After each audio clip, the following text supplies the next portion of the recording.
My name is Joe Sullivan. I serve as the chair. Just a reminder to silence your cell phones and electronic device. Excuse me. First order of business with the city planner, please call the roll. Yes, good evening, Mr. Chair, members of the commission. Schultz? Here. Johnson? Here. Einfeld Brown? Present. Mayor Stani? Here. Buck? Strand? Here. Heigl? Here. Sears? And Sultan. Here. Chair, we have a quorum. Thank you. Next on the agenda is the approval of minutes from the previous meeting of August 14th, 2023. Do I have a motion from anyone? Commissioner? I have a correction. Okay. It has me arriving at 7:04, but I wasn't here. I was gone. Good catch. That's what I do for a living, is edit, so. It might have been Joe Yeah. that was missing. I'm sorry, where is that? On the, Under call to order where you have our names listed?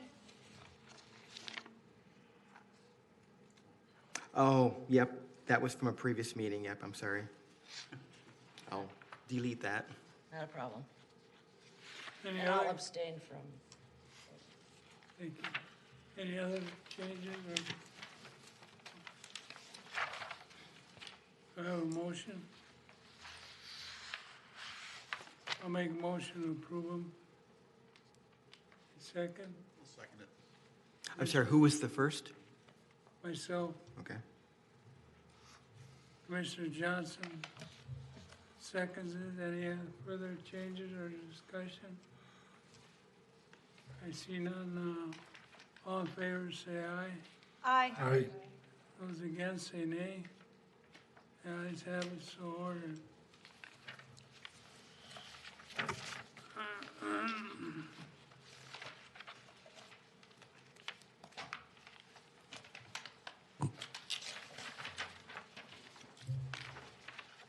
Next on the agenda is public hearings. We have two of them today.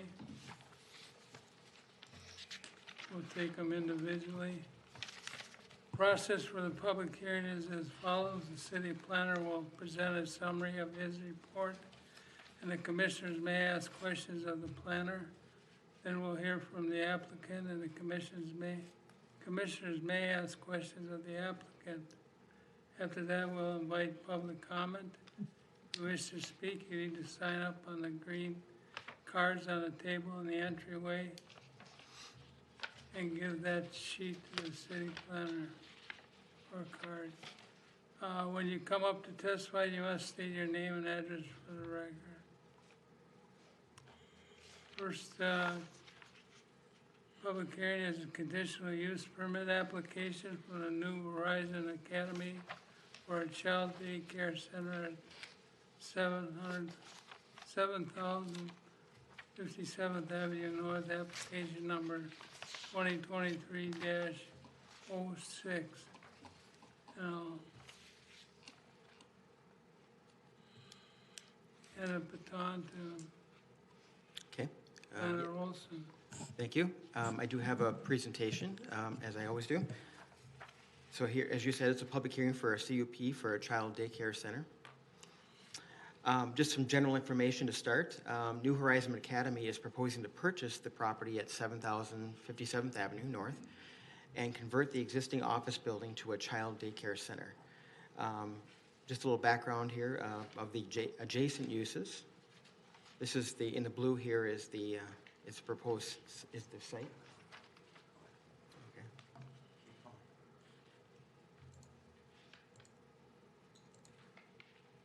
My apologies. There we go.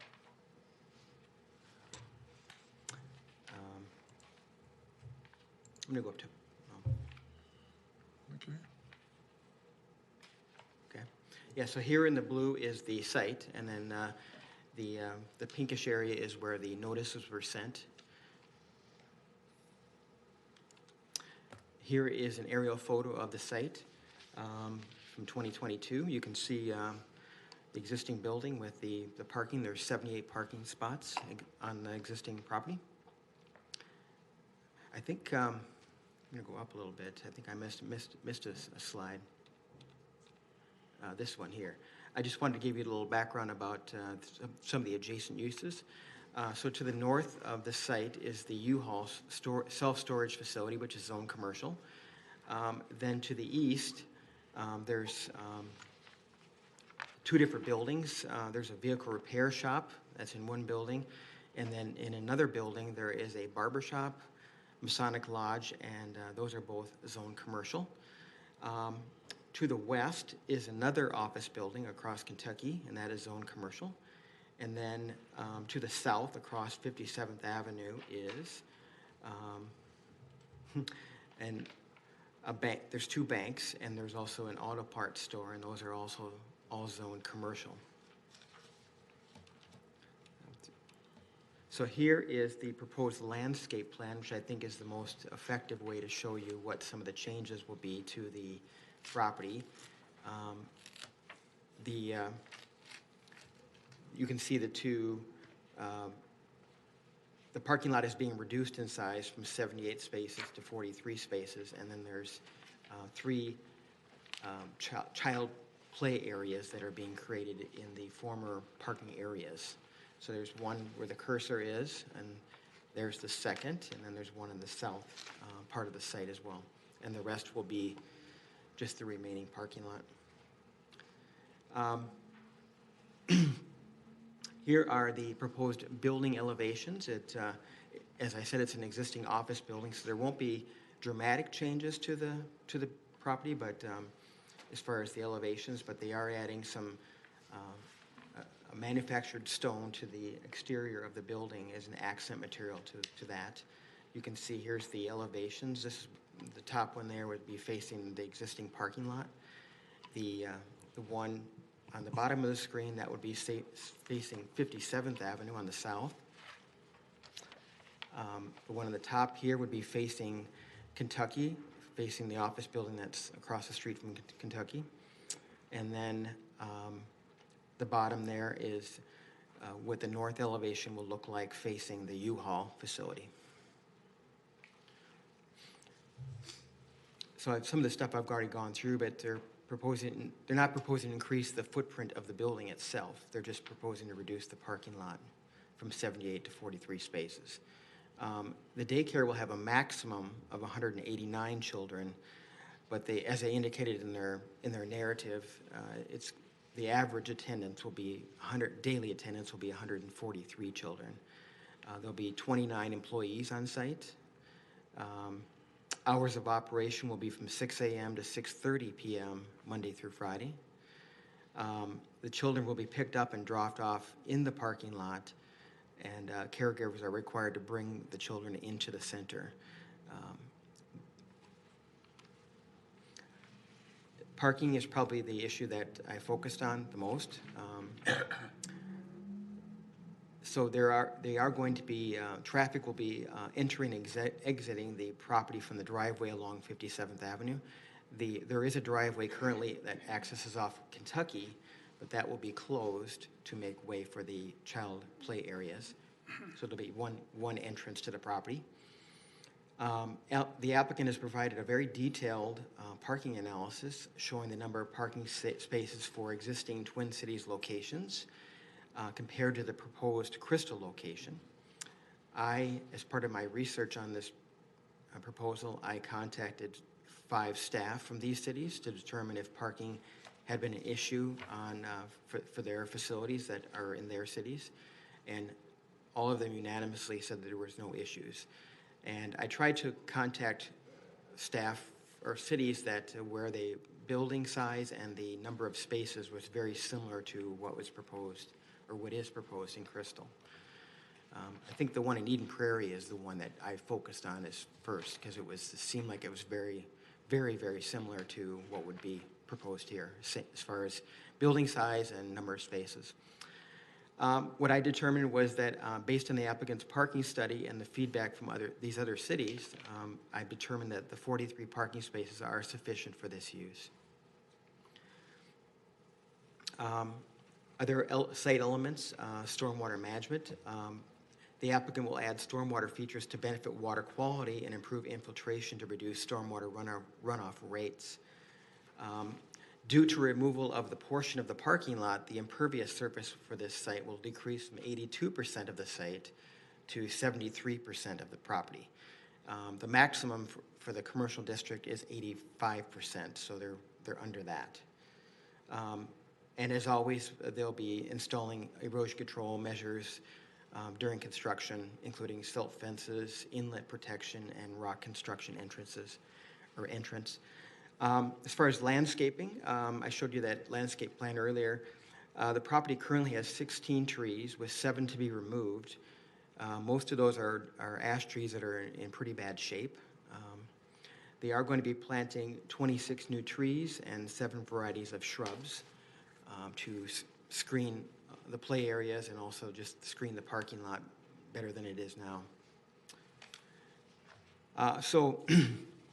As far as recommended findings for approval of the conditional use permit, first of all, the first criteria in the UDC is that it meets the objectives of the comp plan.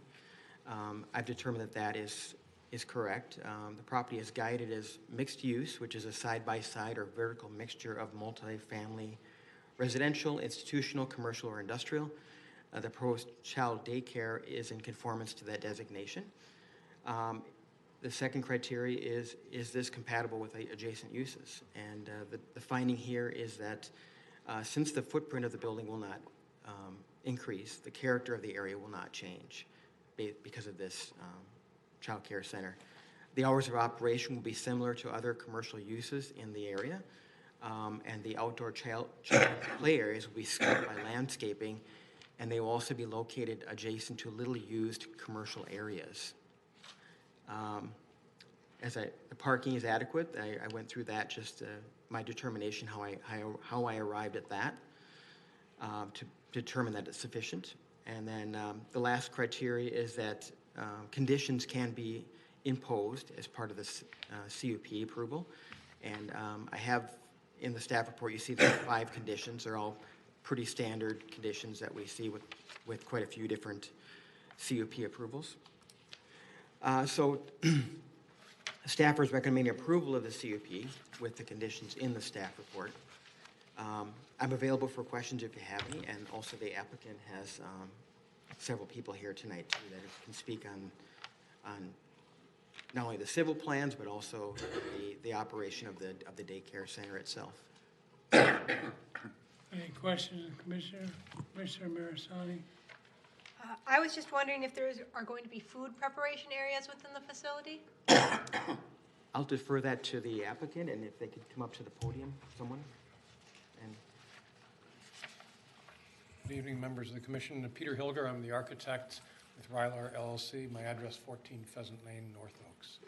I've been working with New Horizon for a very, very long time, doing a whole bunch of their facilities. Yes, there will be food service. We do have a commercial grade kitchen in the building that prepares foods for the kids. It's actually located smack dab in the middle of the building.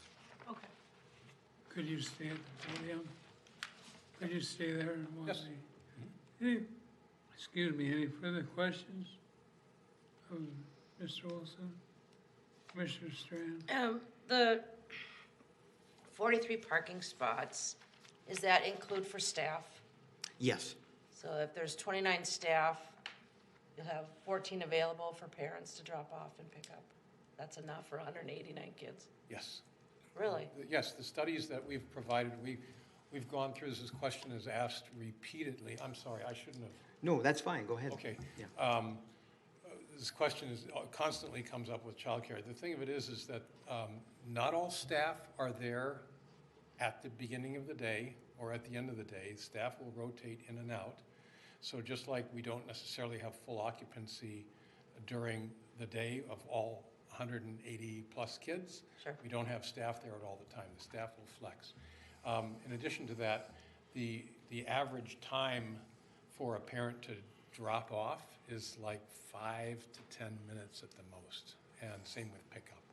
And so therefore, the transition times really Goes quick. it goes very quickly, yes. And that's why I think the evidence, even evaluating it on other facilities, demonstrates that fact. I'll be honest, I did not read your nice parking survey. I know, I'm sorry. A lot of numbers, but just logically, I'm like, 14 spaces for that many kids, but you're right. I understand that people come and go and it doesn't take very long. And in the middle of the day, it's like, you know, kids could play there if they want to. We're not going to let them. Yeah, I get it. Thank you. Yep. Any other questions? Commissioner Hagel? The amount of staff that you have available, you were talking about, what, 189 kids here at max? How many would that staff would be added to take care of those? That's what we said is the maximum staff typically would be 29, including administrators. So that, okay. And just so you understand, staff is governed by state licensing requirements. Right. So they're required to have X number of staff available for different age groups at any given time that there are kids present. So I'm going back to the parking spaces. Okay? With 14 available for other people to stop for whatever reason, so you figure you have enough if you ever had 29 staff? Yes, because we very likely will not have 29 staff there at the peak times for, I would call, delivery of the children and pickup of the children. That happens over a period of time in the morning and a period of time in the afternoon. And so in the middle of that, when we have most of the staff there taking care of the kids, is when we'll have those 29 stalls filled. So we're still going to have excess. And so it all transitions out during the course of a day. There is, in the report that I provided, there's quite a bit of detail as to what the average parking count is per hour during the course of the day, based upon this population.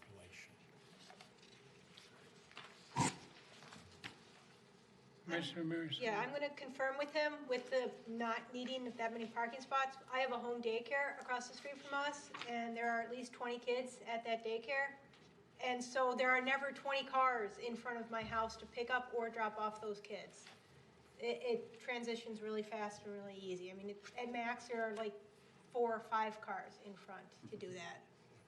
I would draw you to, there's a graph here in your staff report that looks kind of like this.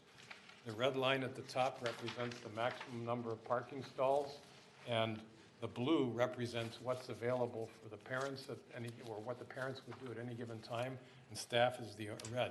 So you see, we have a lot of capacity during the course of a day between the number of stalls that we have provided and how they actually get used. And this was based on a study at an active New Horizon facility that was fully measured. This New Horizon in Apple Valley has been around since about 2001. She has a Commissioner Schultz? I just have a comment. I appreciate your attention to detail on that, to try and decrease the parking as only to be necessary to maximize the space wisely.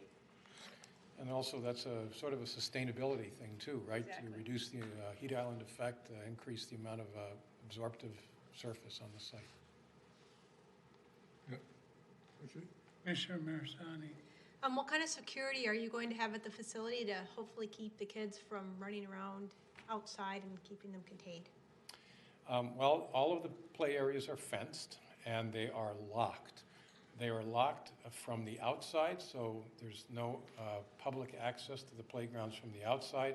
On the inside, we have typically a panic hardware set up so that in an emergency, the gates can be released, as well as an alarm system on all the gates, both internal and external within the play areas. And that's standard operating procedure for New Horizon. How about the building? The doors, are they locked so that kids can't get out that way as well? Yes. Security and safety is paramount. we have exit doors that go directly from every classroom to the outside. So the first piece of this is safety. So we want the ability to get kids out of the building in an emergency as quickly as possible. So therefore, we have exit doors directly to the outside. At each one of those exit doors is alarmed.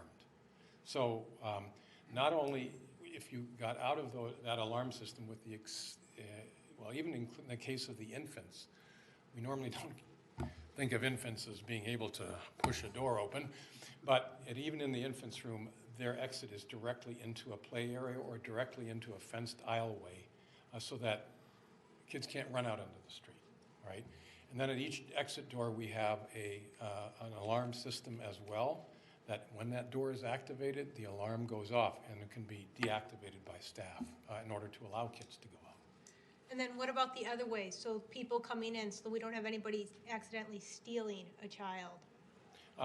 The main entrance door is secure, and there is a security system that's activated by parents that they can get in using their code.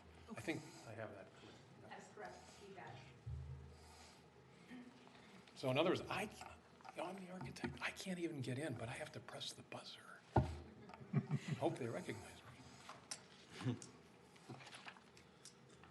Any further comments or questions? Phil Brown, Commissioner. Yes, and with the parking lot, are you going to repave the Oh, yeah. parking lot to make sure it looks good? Because the eastern part looks a little bit flowery. Yes.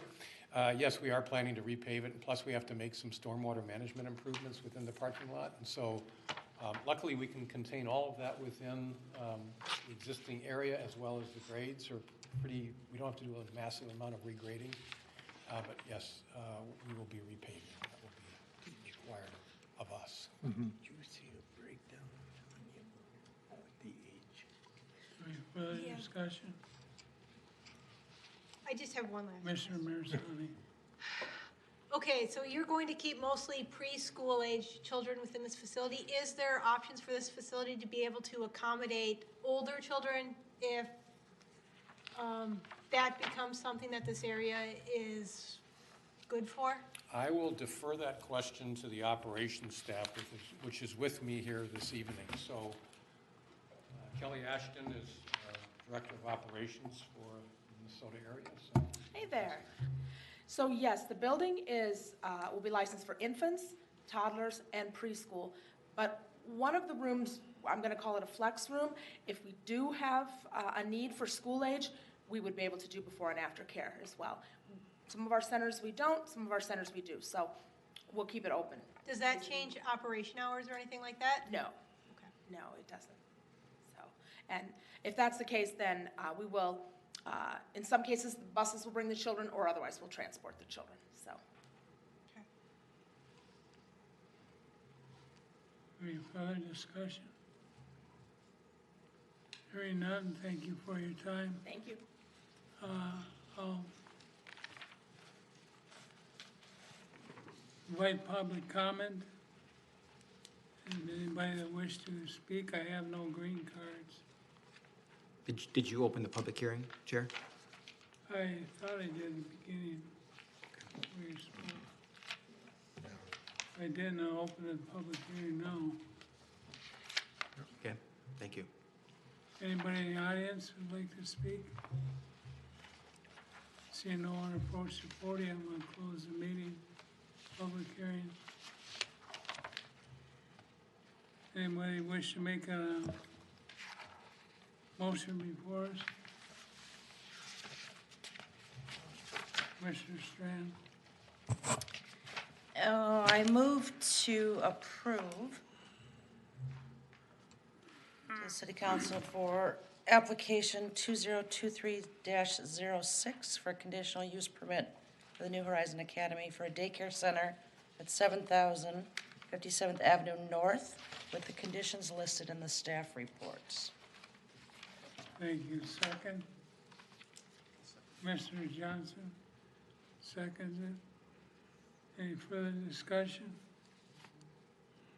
All those in favor of the motion, say aye. Aye. Those against, say nay. Being none, the ayes have it.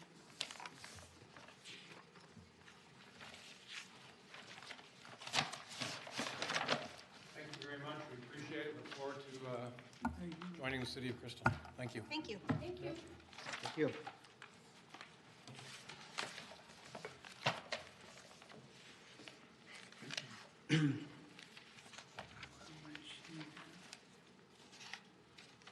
Next, public hearing on miscellaneous amendments to the Unified Development Code. Application number 2023-07. And give you the meeting, Mr. Olson. Yes, and I do have a presentation on this, for this public hearing for the amendments to the Unified Development Code. The purpose of this is there's four different purposes to doing these amendments. First, it's to clarify existing provisions or practices. Secondly, it's to correct typographical errors in the UDC. Third is to make adjustments to development standards to address things that we have learned during administration of the ordinance. That's something that's kind of an ongoing thing that I am always keeping track of, and I always have a list of things that I'd like to see change, so a running list. And then fourthly, it's to rezone two properties at 3601 and 3443 Douglas Drive. Here on the screen, you see the timeline, the proposed timeline for getting this done. We're at step 3 here, which is the Planning Commission public hearing, October 9th. After you make a recommendation, it would go to the City Council for a first reading on October 17th, second reading on November 7th, and that's where they would do they would adopt the ordinance conceivably. November 16th is when they would publish it in the Sun Post, a summary of it, I should say, in the Sun Post. And then it would go into effect 1 month later in mid-December. So hopefully you remember that we went through quite a few of these amendments on August 14th at a work session that we had for the Planning Commission. I have incorporated your comments into the attachment B, which is the proposed ordinance. So you can see those. You can see that in the staff report where I've addressed different questions or comments you had on those. The City Council also did a very similar work session on September 14th, and I've also incorporated their comments into the proposed amendments as well. So since August 14th, I have added 7, as you see on your screen here, additional amendments that you have not seen. So I will focus tonight in this presentation on those 7, but I am happy to answer questions you may have about the ones you saw on August 14th if you have those. So these are the 7 that we've added since your work session. First is to add what's called sacred communities or micro-unit dwellings by conditional use permit per a new state law that's going into effect January 1st. Secondly, it's to allow nursery or preschools in the town center district by conditional use permit. And I'll get into detail about these in a minute. Thirdly is to allow townhomes in the town center district if they are part of a multifamily apartment building project. Fourth is to require vehicles parked outdoors to have valid and visible tabs. Fifthly, to require carports to meet the same exterior building material requirements as garages. Sixth, extend the length of outdoor sales from 180 days to 270 days. And then lastly, as I mentioned earlier, the 2 property rezonings at 3601 and 3443 Douglas. So first, the sacred communities / micro dwelling unit dwellings. Just a little clarification. The micro unit dwellings are the actual dwellings, and then the sacred community is kind of a group of those dwellings. That's how it's phrased in the ordinance, which you have a copy, or the state statute that was adopted. So as I said, this year the state legislature adopted a statute that mandates that cities allow religious institutions to have the ability to create what they call micro-unit dwellings. And these would be used for people who are chronically homeless and extremely low income. And these terms are defined in the state statute. The legislation goes into effect January 1st of '24, so we can't have any before then, but we're just getting this ordinance ready so that if somebody comes in, we're ready to accommodate them. The legislation allows this use to be permitted without the need for city council approval, or we have the option of also requiring a conditional use permit before the dwelling unit is allowed. However, unlike most CUPs, the state statute says that no conditions can be added to these CUPs. So we thought about it, and we thought, well, the reason to have a CUP is good because at least the public will be notified in some way that this might be coming to their neighborhoods. That would be, if it was just a permitted use, they wouldn't have a lot of a way to really find out about these. So even though we can't add conditions, they can still get notified about it. So they will at least know what is being proposed and what is being approved. So I'm proposing that that these uses be allowed in the same districts as a conditional use that religious institutions are allowed. So that's the R1, the R2, the R3, commercial and industrial zoning districts. And I've also added some use-specific standards that are right from the statute. So those can kind of be the conditions almost, because they exist in the state statute. So first of all, I created a definition there on the page, just to provide a general definition that these are only allowed as part of a religious institution. I think that's the key thing there. The second thing on the bottom there is just to show how they would be, in the use table, how they're shown, which is a conditional use in those districts. And then these are the use-specific standards here at the top of the page. Each unit shall have a gross floor area of, shall not exceed a gross floor area of 400 square feet for each unit. The second one is they should be constructed to be compatible in composition, appearance, and durability with the principal building, which will be, for example, the church building. They have to be compatible with that. The third is the residents of each unit shall have access to water and electric utilities, either by connecting the units to utilities themselves, or by connecting the utilities that serve the principal building of the religious institution, or by providing access to permanent kitchen facilities and common facilities for toilet, bathing, and laundry within the principal building. So they have to have some sort of access to water and electric, either in one of those two ways. They also have to provide a written plan approved by the religious institution's governing board that outlines the information in Minnesota statutes 327 there. So it's just kind of a list of things that they have to address, and they have to provide that information with their CUP application. And then another thing from the statute is that if they are approved by the city, then the religious institution has to annually certify to the city that has complied with the eligibility requirements for residents in Minnesota statutes. So that's just something, an annual report that they would provide to the city every year, making sure that these people are truly chronically homeless or very low income, extremely low income, that sort of thing. Next is part of the ordinance would be the setbacks. This was something we fleshed out with the city council when they looked at this.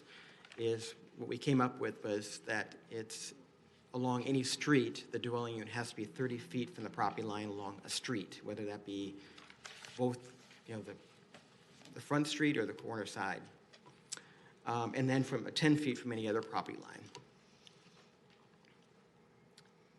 So that's micro unit dwellings. Do you want me to take questions between each of these, or do you want to just go through the whole thing. Well, the that's a whole question presentation. I was just gonna ask you. Whatever your preference is. Rather do it by item. Okay. We'll do it by item. Oh, we got him over here, Commissioner Marisani. I'm just wondering about policing of these facilities. Will police be able to go into these facilities, or do they have to contact the religious institution first before they're able to enter these facilities? Commissioner, that's a great question, and I can't speak for the police department, but I just, as a common practice, if there's an emergency situation, they'll go wherever they need to go. These would typically be like a yard portion of a large church or religious institution property where they might have a cluster of these small, tiny houses, basically. And so it would be as accessible as any other similar type of institutional use. Now, one of because we are limited in what conditions we can impose, there's really not more that we can say other than that. Just that the police, fire, EMS, they'll respond in the way they would to any multi-building property that they would encounter. Commissioner Hagel. The addresses to these, will they be a separate address all along? In other words, if there's 5 or 10 of them on a specific church property, will they all have a separate address? I got a number of questions. I'll give you all at one time. Yeah. Are they going to be slab on grade, basically? Is the other one? Well, okay, And so. what limits the property of the church for the total number of these units? So the addressing would depend on the physical characteristics of the site. We can't predict that, and we can't lay that out in the code. So, and it also depends on how many they have. Typically, when you have cottages or something, you could do unit A, B, and C, but you'd still use the parcel address because these are accessory to a church or other religious institution that would have an address. Just as an example, St. James Church is 6700 46th Place North, if I remember right. So if it were on the north side of 46th Place, it would just use where the church is. It would just use that church address. If it were, say, in their parking lot across the street, then it would have to have a different address because it would be an odd number instead of an even number. So it really is going to depend on the physical layout of the site. And but then you would have units A, B, C, and D, or something like that, or 1, 2, 3, and 4. Just number them. I was referring to how does an emergency vehicle, say there's 5 or 6 of these, how does the emergency vehicle know which one to go to? Well, if there's 3 on one side of the building and 3 on the other, you need to know which side of the building. Right, and that would the street address would tell the tale. So if the church is, if it's 2 properties separated by the street, one side will have an even number, the other side will have an odd number. So they would. What I could add too, that one of the things, I mentioned this, they have that written plan that they present with their CUP application. One of the things that they have to provide information about is, according to the statute, is how the units will be accessed by emergency vehicles. So they'll have to describe that when they apply. There's other things too that they have to address, lighting, parking, these kind of things, security issues. So there's things that they have to address in their application. But what limits, say the church like down here on Douglas Drive, what is it, 40th? What's the name of that church? Serenity Village. Pardon me? Serenity Village. Serenity. How many of these units could they put on their property? Well, if they can meet the setbacks and they can meet all the requirements in the in the statute, then they can have as many as they're able to. There's no limit to the number, but of course they would be limited by setbacks and just how many you can get on there too. The setbacks are per unit? per dwelling? Or is it a, what did you call it? What'd you call it at the beginning? Each unit will have to meet the setback So each unit will have to be 30 feet from the property line, yeah, and 10 or feet. from along the street. Well, what about from each other? There's no setback from each other. And then the units can only be single-story, or is it potential that they could be double-story? I don't think that that is addressed. Well, it can only be 400 square feet. So, Well, yeah, but you can stack them on top of each other, and if you, put a walkway, all of a sudden, instead of having 4 units on the bottom, you have 4 and then 4 up top. You know what I mean? I know what you mean, but I think that's crazy. They do have to meet different building code requirements, such as, it says built on a permanent chassis and anchored to pin foundations with engineered fasteners. There's insulation requirements.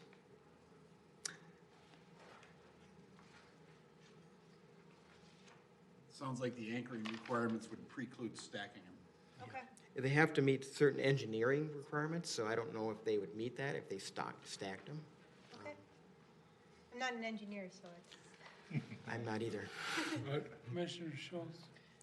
So number 5 says for any city-approved micro-dwelling unit, the religious institution shall annually certify that it has been complied, blah, blah, blah. So who in the city approves these micro-dwelling units under conditional use?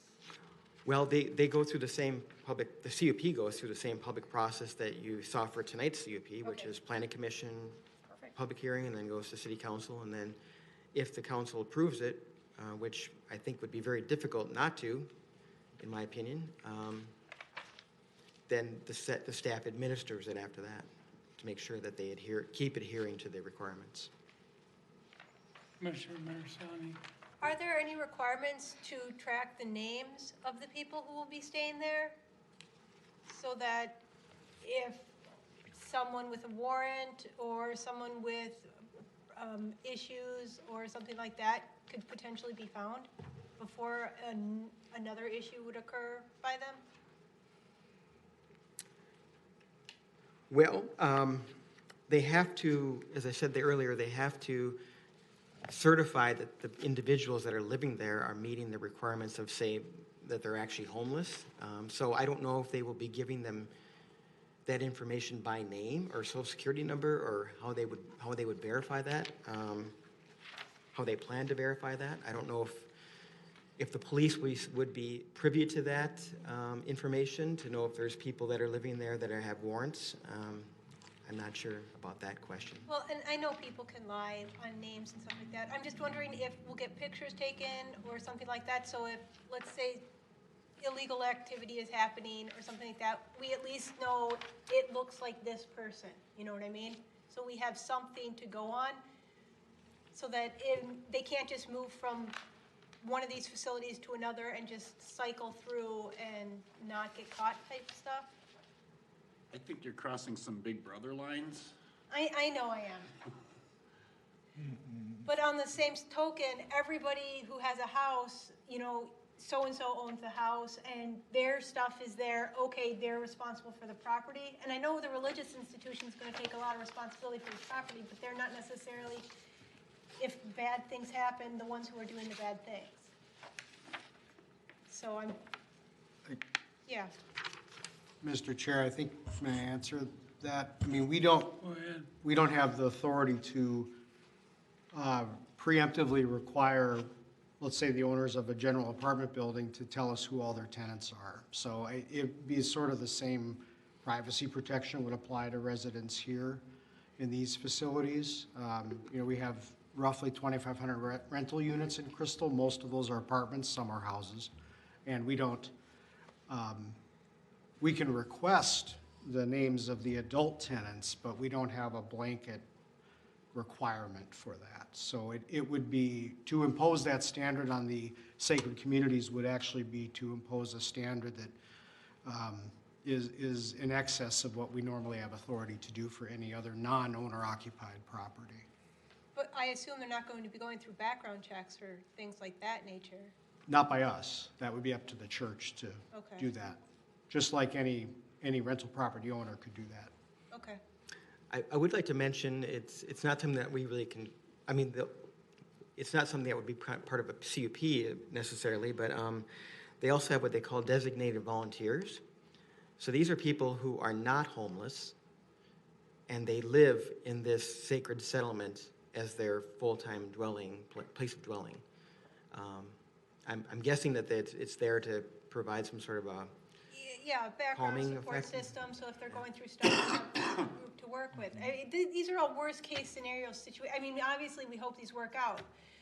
But if we get to a situation where there's chronic problems happening at one of these facilities, is there a way to shut it down?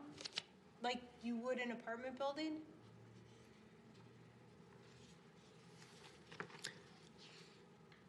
Well, no, unless they're violating the conditional use permit, which includes item 5, which was brought up before, that they have to self-certify that they're following all the rules.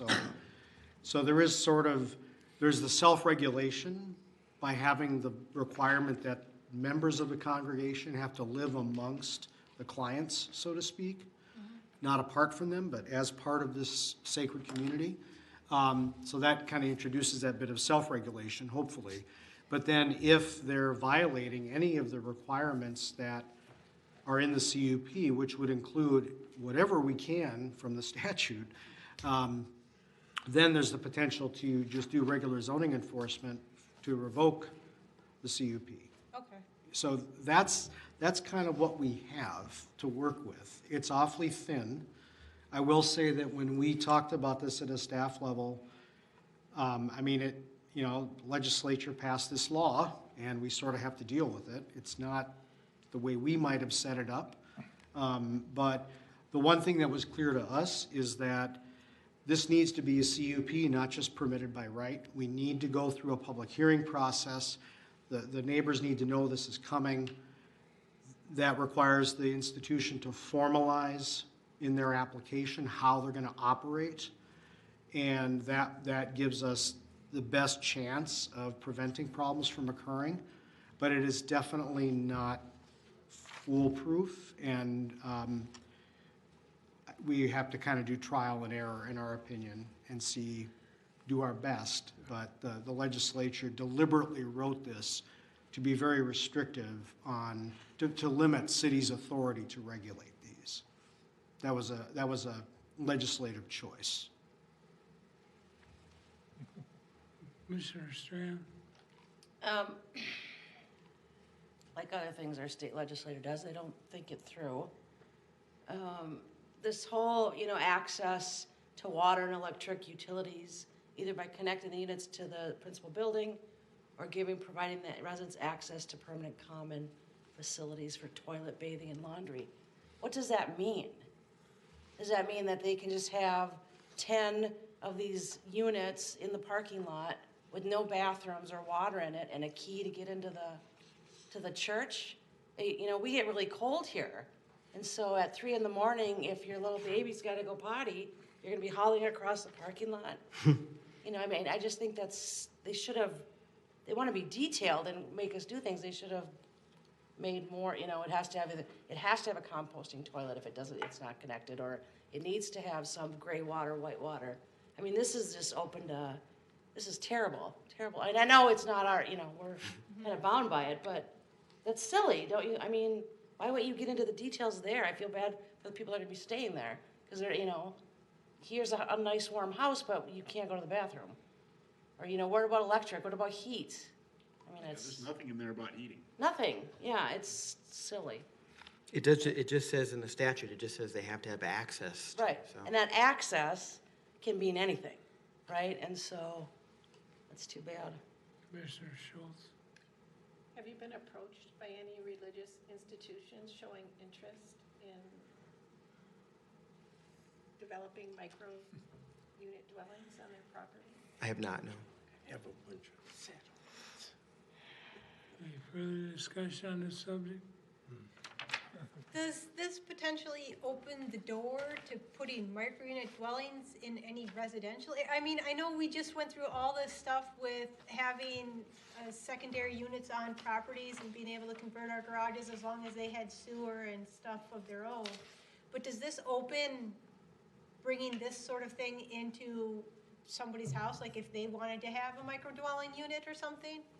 Well, at this point, no, because the statute is very clear that this is part of a religious institution. It's not, I mean, you can't do it with a grocery store or some duplex or, it's a religious institution that is part of this, so that, unless they change the statute, but I don't know what the likelihood of that is. And then is there a specific definition for religious institution so that someone can't just say, well, I'm going to classify my house as a religious institution and start having people, just randomly stay there? We do have a definition for that, yes. Okay. I could read it if you like. It says a building together with its accessory buildings where persons regularly assemble for religious worship, and which building together with its accessory buildings and uses is maintained and controlled by a religious body organized to sustain public worship. Okay. That's a good point. What if there's a religious group that rents from another building, like in a strip mall? Then they get to put these little units out in the parking lot in the strip mall? Well, the thing that comes to mind with that is a religious institution, kind of a formal one, so to speak. They almost all would be all subject to the fire code, so they would have to have the building sprinklered. Whereas, I don't know. That's just something I'm throwing out there. I guess. Also, Dan, aren't all religious institutions conditional uses? Yes. In the same districts that this is proposed to be a conditional use in? So if they were to locate in a strip mall, rent a space in a strip mall, for example, and turn that space into some type of religious, a worship hall of some kind, they would need to come before you for that to get a conditional use permit. So it isn't like they could just, hey, my house is a church now, so I can put this Okay, so they shack have in to the yard. formally be a religious institution for them to define. Okay. Right, because that is a condition, that requires a CUP in and of itself.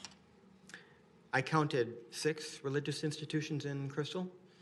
5 of them are zoned R1, and then 1 is zoned commercial. Any further discussion? I'm glad we're getting ahead of this as much as we can. I just wish we had more that we could kind of define. Commissioner Brown? I think Yeah. every city's in the same boat, though, so it's, Yeah. if that's any comfort. And I was thinking that, like these micro dwellings and stuff like that, did the council think about adding this to to like apartments and stuff like that as well? For micro apartments, for people that want to have a small apartment, and then so they don't have to worry about having a car or whatever else, where they just have like a bike and stuff like that, so, or use public transportation, since a lot of the people that I see nowadays are using more bike and public transportation instead. The city council did not talk about that. I think what you described, I mean, it could happen, somebody who is experiencing homelessness could find an apartment unit within a building that could accommodate them somehow for their, maybe a lower rent of some sort. So that's, it's not like it doesn't happen, but it doesn't happen in the same way as this would happen, I think. Yeah, I was thinking that because of the, because we could possibly talk about that some days, of putting that within the apartment area of the UDC and stuff like that. Mr. Chair? Yes. I think, I think what you're describing would be more of an expansion of our current allowance for accessory dwelling units to properties other than single-family homes. Right now, pretty much every single-family home in Crystal could have an accessory dwelling unit. So I think that the question you're describing that we should maybe bring back in a subsequent round of UDC amendments to talk a little further about, because it's a policy shift, would be to allow ADUs on other types of residential property, allow duplexes, triplexes, fourplexes, apartment complexes to have ADUs up to some limit based on, I don't know, a percent or maybe just one, no matter how, whether it's in a big apartment complex, you get one, single-family home, you get one, or if you want it proportional to the size of the principal use. But that's a whole other conversation. But that is, I mean, if part of the goal is to increase housing supply and options, that would be one way to do it, is to expand our allowance for accessory dwelling units to more than just for single-family homes. But that would be a whole other conversation. Any further? Commissioner Hagel? Unless I missed it, I don't see on here where they're saying what type of foundation or land around these units is required. Is it required to have grass or concrete or blacktop, or what kind of? Are you talking about like landscaping? There's not really any discussion in the state statute about landscaping of these. Now, the reason I brought that up is that church up on 29th and Douglas Drive, I'm not sure what it is, but they've got, roughly block and a half to 2 blocks of green area before you get to the church. You could pack in there a whole number of these units in that green area if they're going to be slab on grade. They're mobile. They're Huh? mobile units. Pardon me? They're mobile units. It might not be. I don't know. Are they? That's what it says. Did I not read Well, that? they could be on a permanent foundation too, right? They have the Right. option of putting them on a permanent foundation or a chassis that's anchored and tied down for whichever code they're gonna go with. Different codes for those two things. So it could be either. I think more likely these would be impermanent units on a chassis, but the statute would allow either, correct? Right, it says here that this is a minimum. It says be built on a permanent chassis and anchored to pin foundations with engineered fasteners. So that's a minimum standard. But they could build something that would meet the building code on a permanent foundation as well. Correct, but in other words, what I was getting at is if you had, a church had a massive green area, they could put any number of these on there, on that green area, correct? Mobile units or not, they could just anchor them and it'd be like a trailer park. Well, they do have to continue to meet the green space requirements for the church itself or for the religious institution itself, whatever that. Is the church required by Crystal to meet the usage of the green space? To do what? To meet that code? To meet a green space requirement? Yeah. Yes.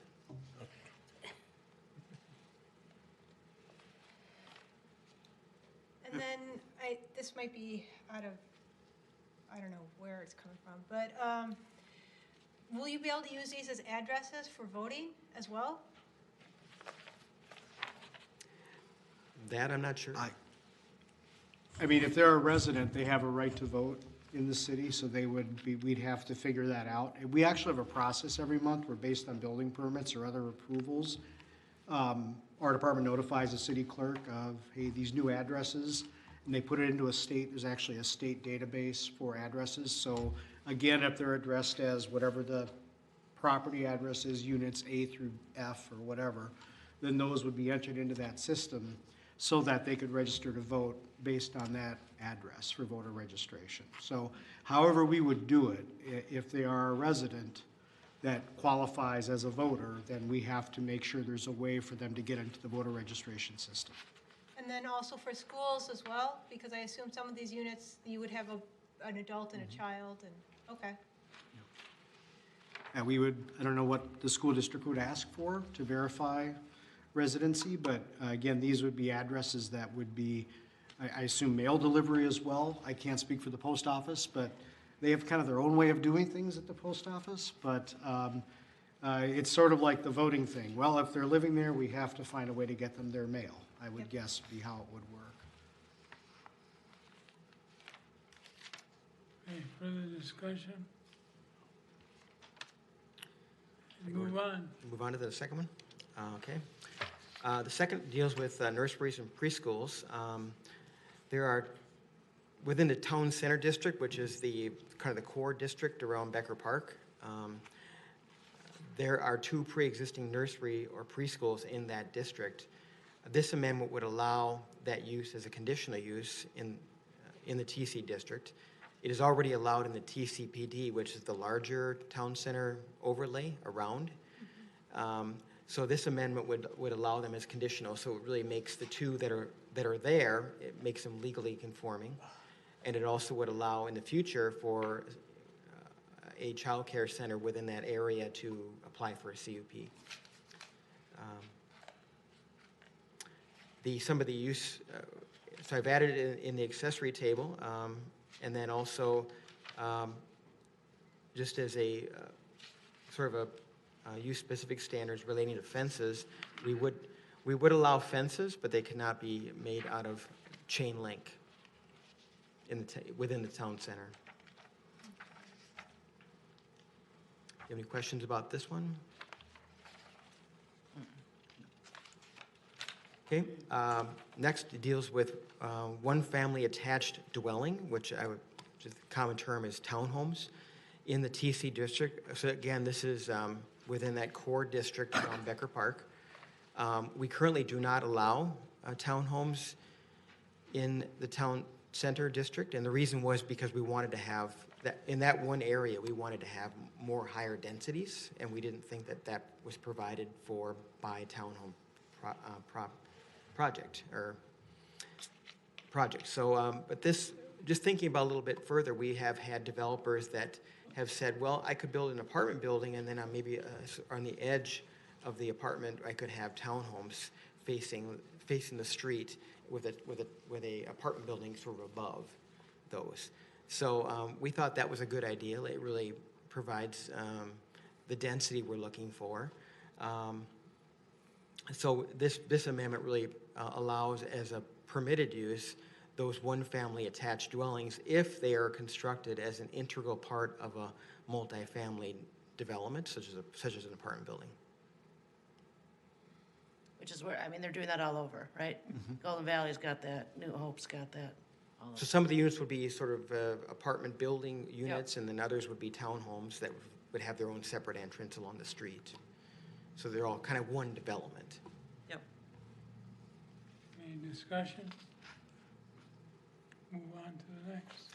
Okay, motor vehicle RV licensing. Currently, section 1325 of the city code, which is not the UDC, allows motor and recreational vehicles to be parked or stored outdoors as long as they are currently licensed as required by law. Recently found out that there is nothing in state law that requires these two to be licensed. So this amendment would place within the UDC a requirement that motor vehicles and recreational vehicles that are parked or stored on private property would have to be currently licensed with the license plate tabs clearly visible. The exception here would be lawful vehicle sales. It's like a vehicle sales lot, for example.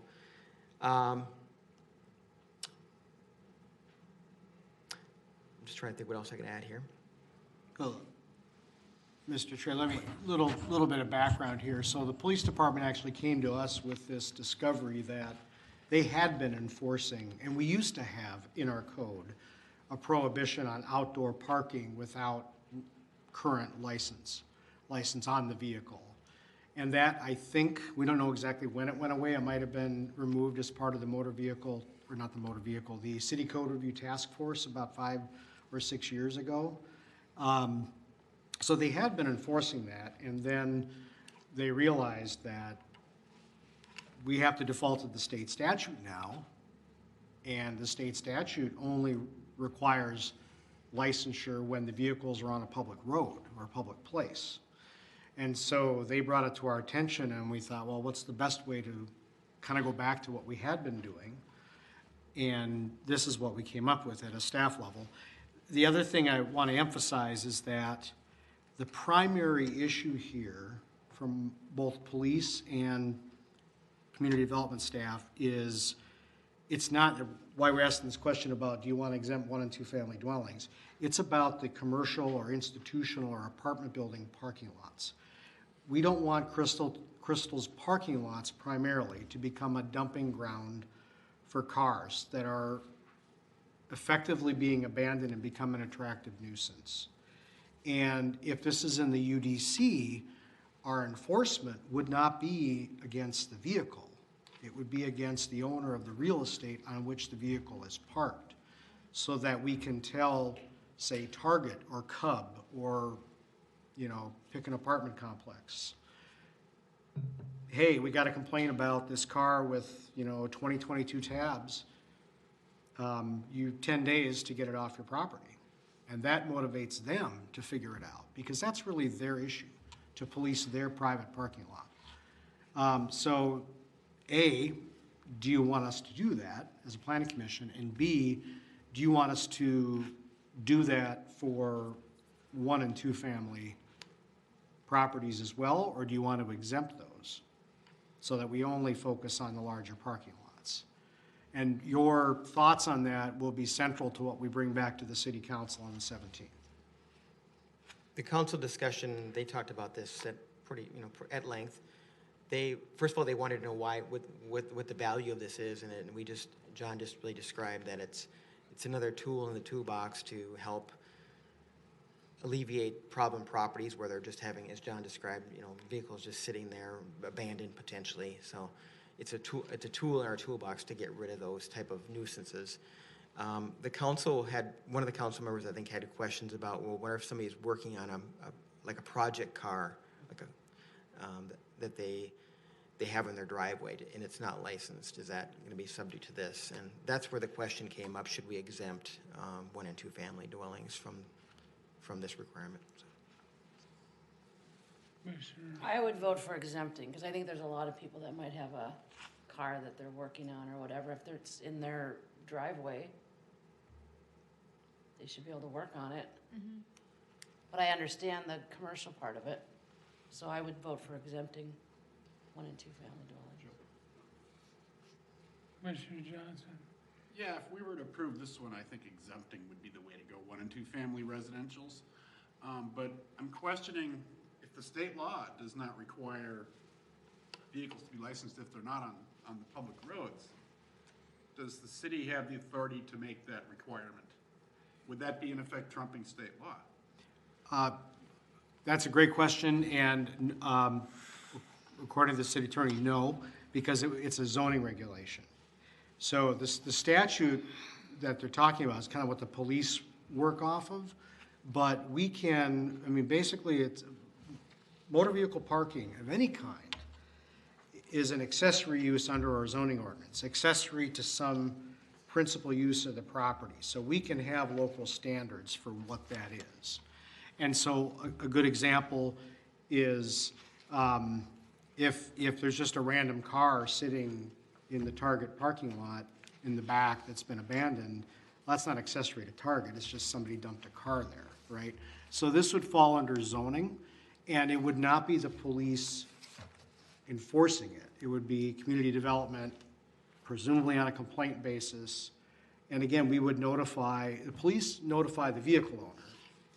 We, because it would be a private property violation, we would notify the property owner.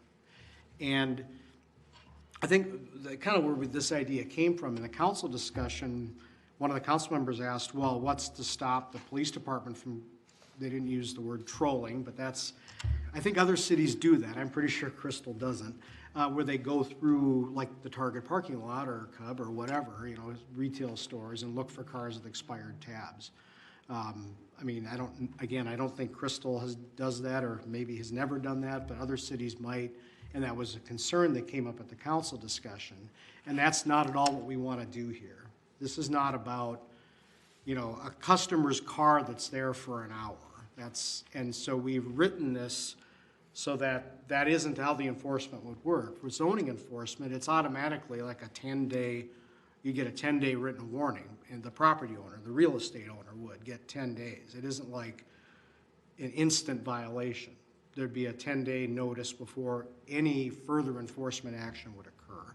So there's kind of a safety mechanism there to prevent this from turning into something that it's not. And that also, I think, protects us from getting crosswise with state statute, which is really intended to govern how vehicles are dealt with on public roads. Thank you. Commissioner Brown. Yeah, for me, I have with the opposite of the other two commissioners, I believe that all vehicles, whether parked on public or private property, should have full licenses. Myself, I believe that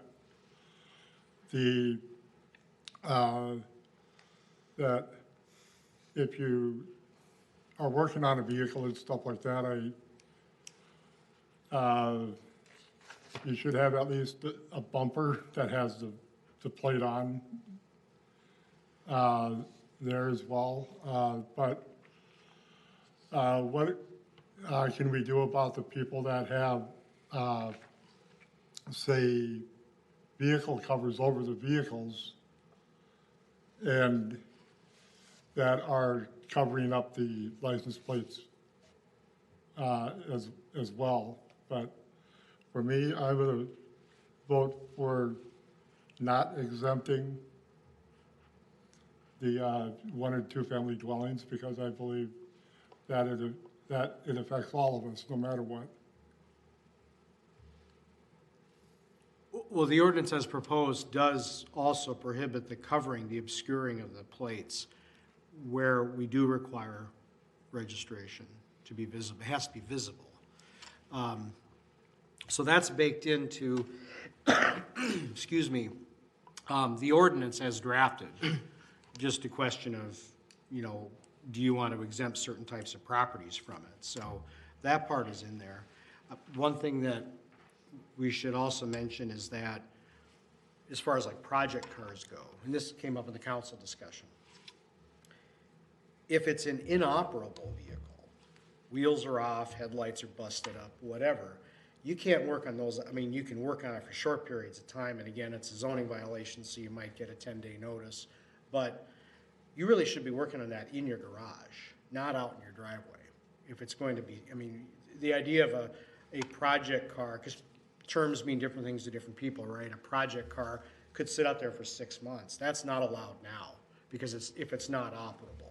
That should be worked on in your garage. If you pull it out and, you know, let's say you're working on it, we get a complaint, we send a standard zoning notice, you get 10 days, and maybe we work with you with extensions, but it's not a permanent thing, right? If it is gonna be a permanent or semi-permanent thing where it's gonna take you 3 months or whatever to finish your project car, it should be in a garage. It shouldn't be out in the driveway anyway. So that's true today. This ordinance change doesn't eliminate or reduce our ability to make sure that there's not basically a junker sitting outside for months. This is a vehicle that's otherwise operable, but simply has expired or no visible license tabs, no plates. Commissioner. So this is recreational vehicle too, so this would be an RV? So RVs, they cover RVs all the time. People cover those for the winter. And I don't know if you can see a plate or not, I'm not 100% sure, but they wouldn't be able to cover their RV up. Mr. Chair, that would be an argument to exempt 1 and 2 family properties, I would say. Well, and then I'm thinking about selling an if you're selling an RV, it could take you a few months to sell it, and then the plates could expire at that time, and, all of a sudden now you have to deal with this in addition to selling, and, Yeah. I mean, that's another reason to exempt 1 and 2 family.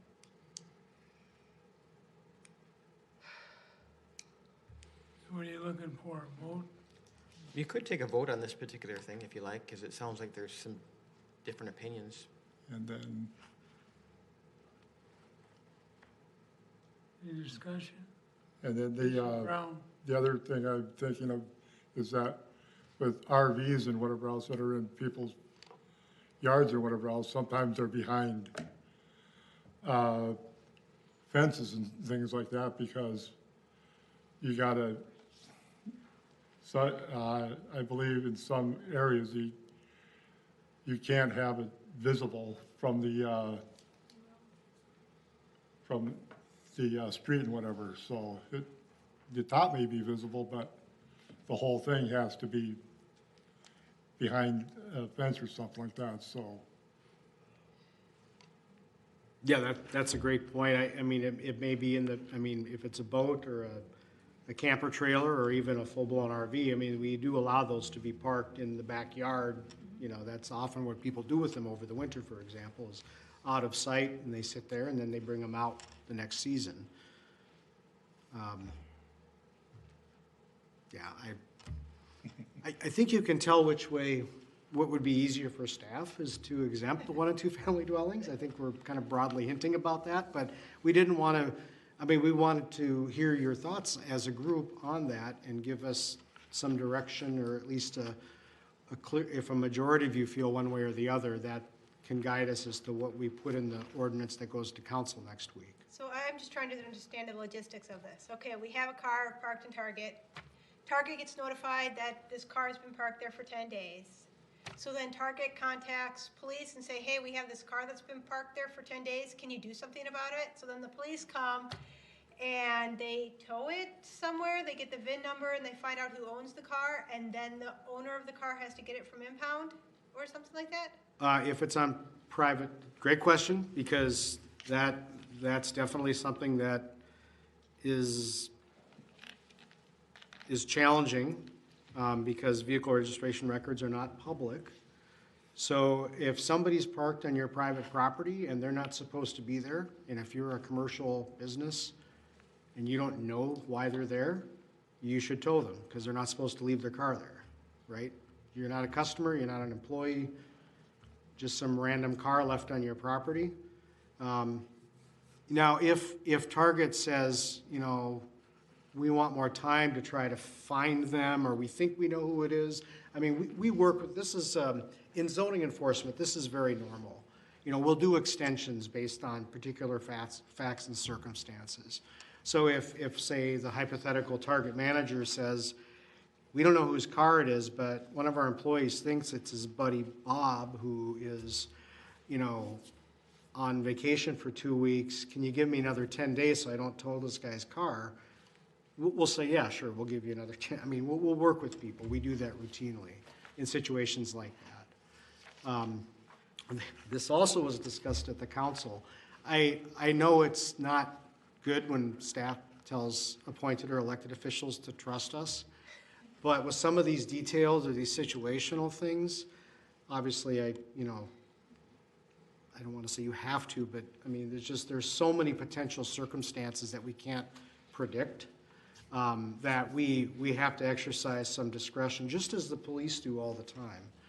And we always work with people on enforcement, depending on the facts and circumstances. And ultimately, though, if you own a commercial building or whatever it is, and there's a mystery car sitting on your property, it's in your own self-interest to get rid of it. But in terms of the appearance and health and safety of the community, to not have that attractive nuisance sitting there, essentially abandoned, it's also in the community's interest to make the property owners tow it away. I should be clear, because it's on private property, we can't, the police department can't order it towed. They've been explicit about that. They can't order it to be towed, only the property owner can. But, okay, so now let's say that these properties end up in the parking lot at Becker Park. Then the city could tow it? Absolutely, Okay, yeah. That's our property, so. okay. Everybody have the discussion? Would you guys like to vote on this?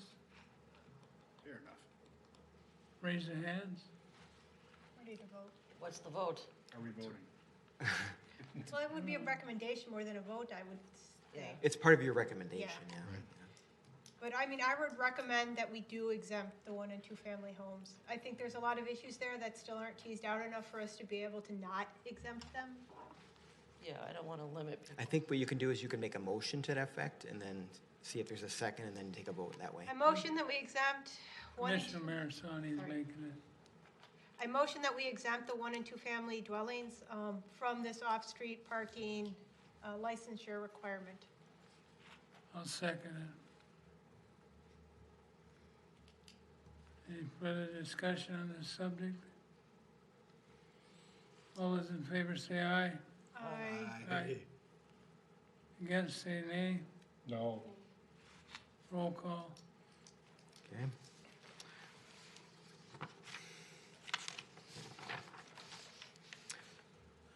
Heigl?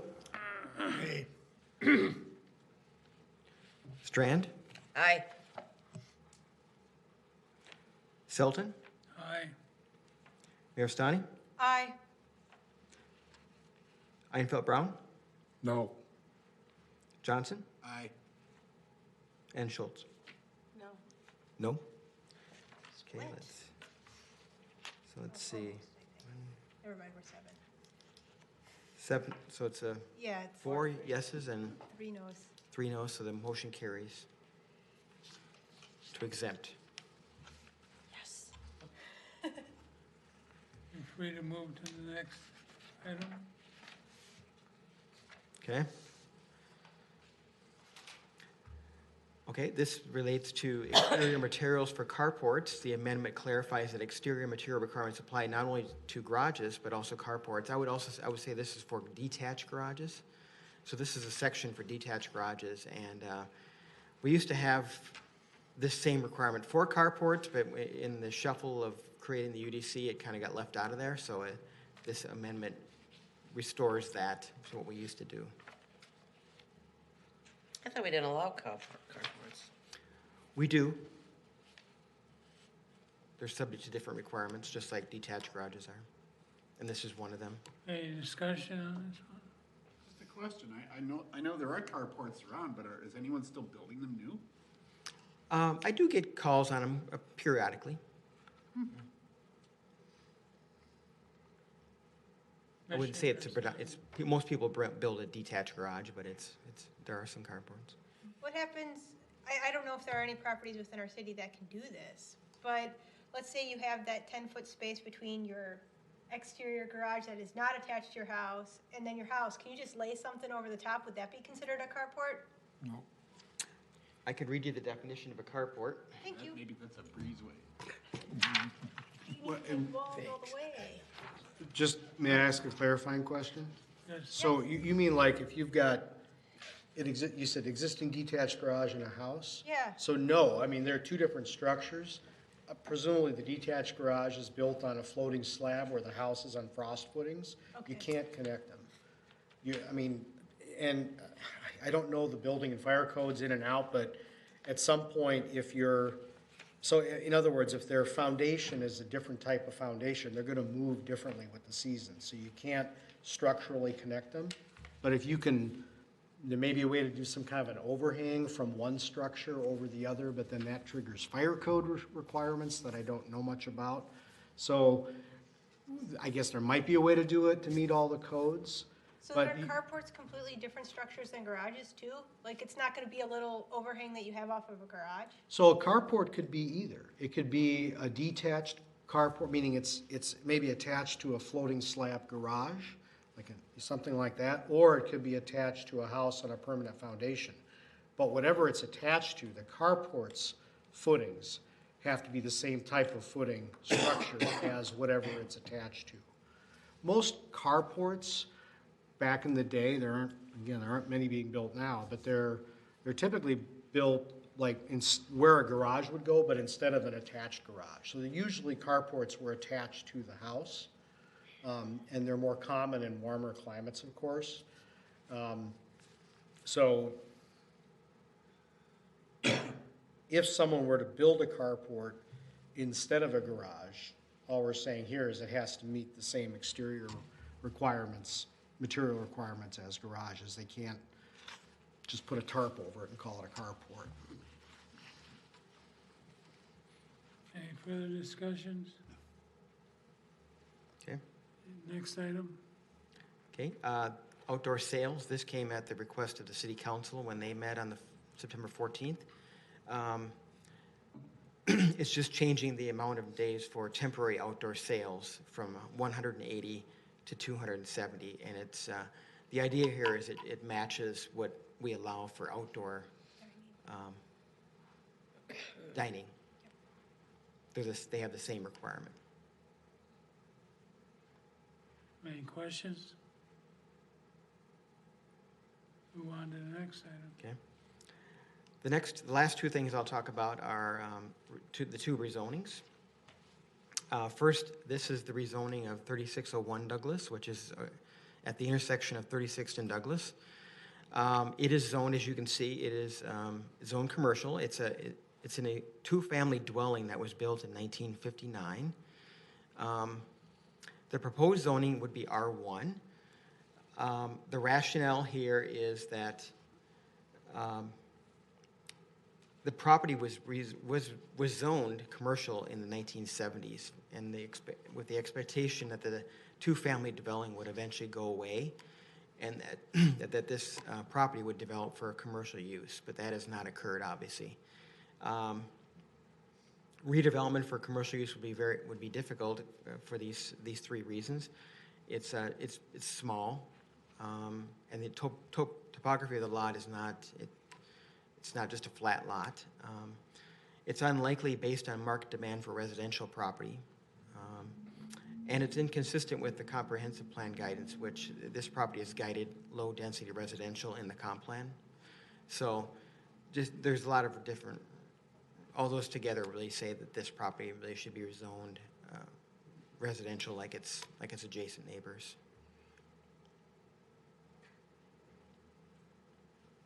Any questions?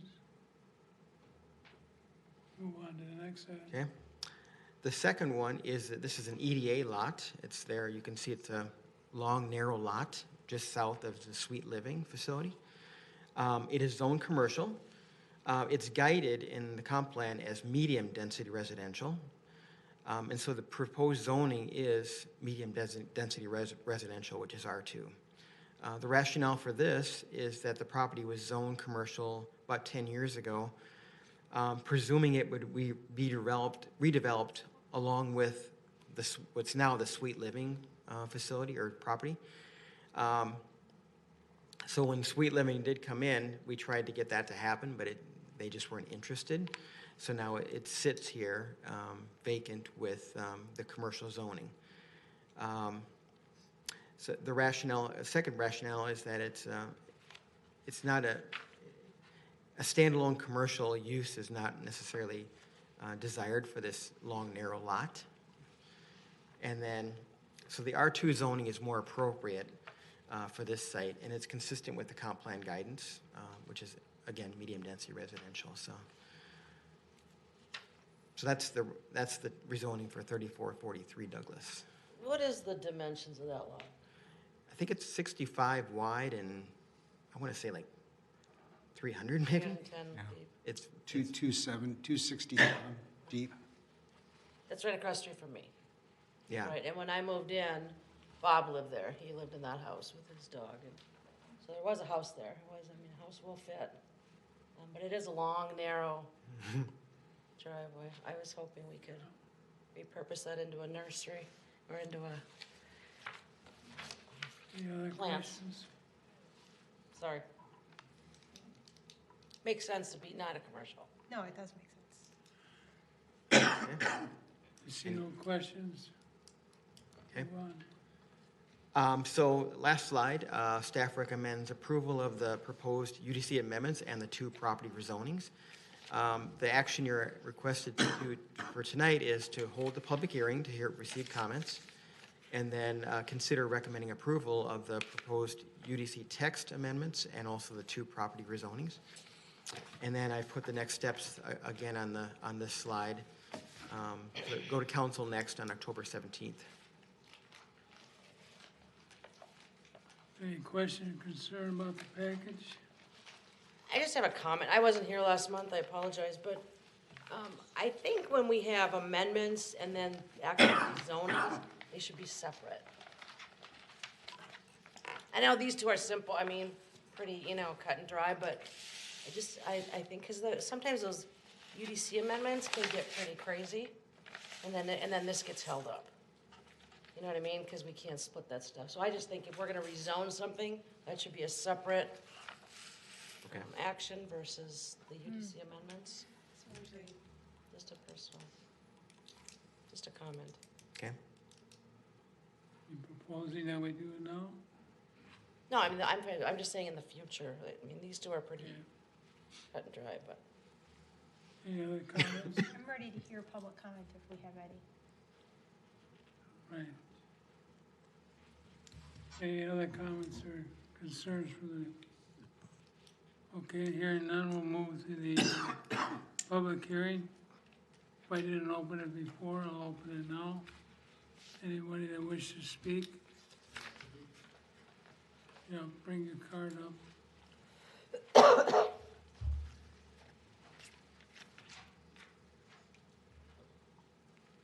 Thank you. Say your name and address. Yes, I'm Dave Beeson. I live at 6603 36th Avenue North, Bristol. Just have a couple concerns and comments about some of these changes. First one is related to density. Proposed changes is looking to define and codify gross density as to include half the adjacent public streets. This doesn't make any sense to me because you don't do any development on the street. I know staff would say they're trying to align with Met Council, but I don't think that's true. I think Met Council looks at net density, which is really developable acreage. So they would deduct adjacent streets, wetlands, et cetera, because what they're about is what the land can be developed.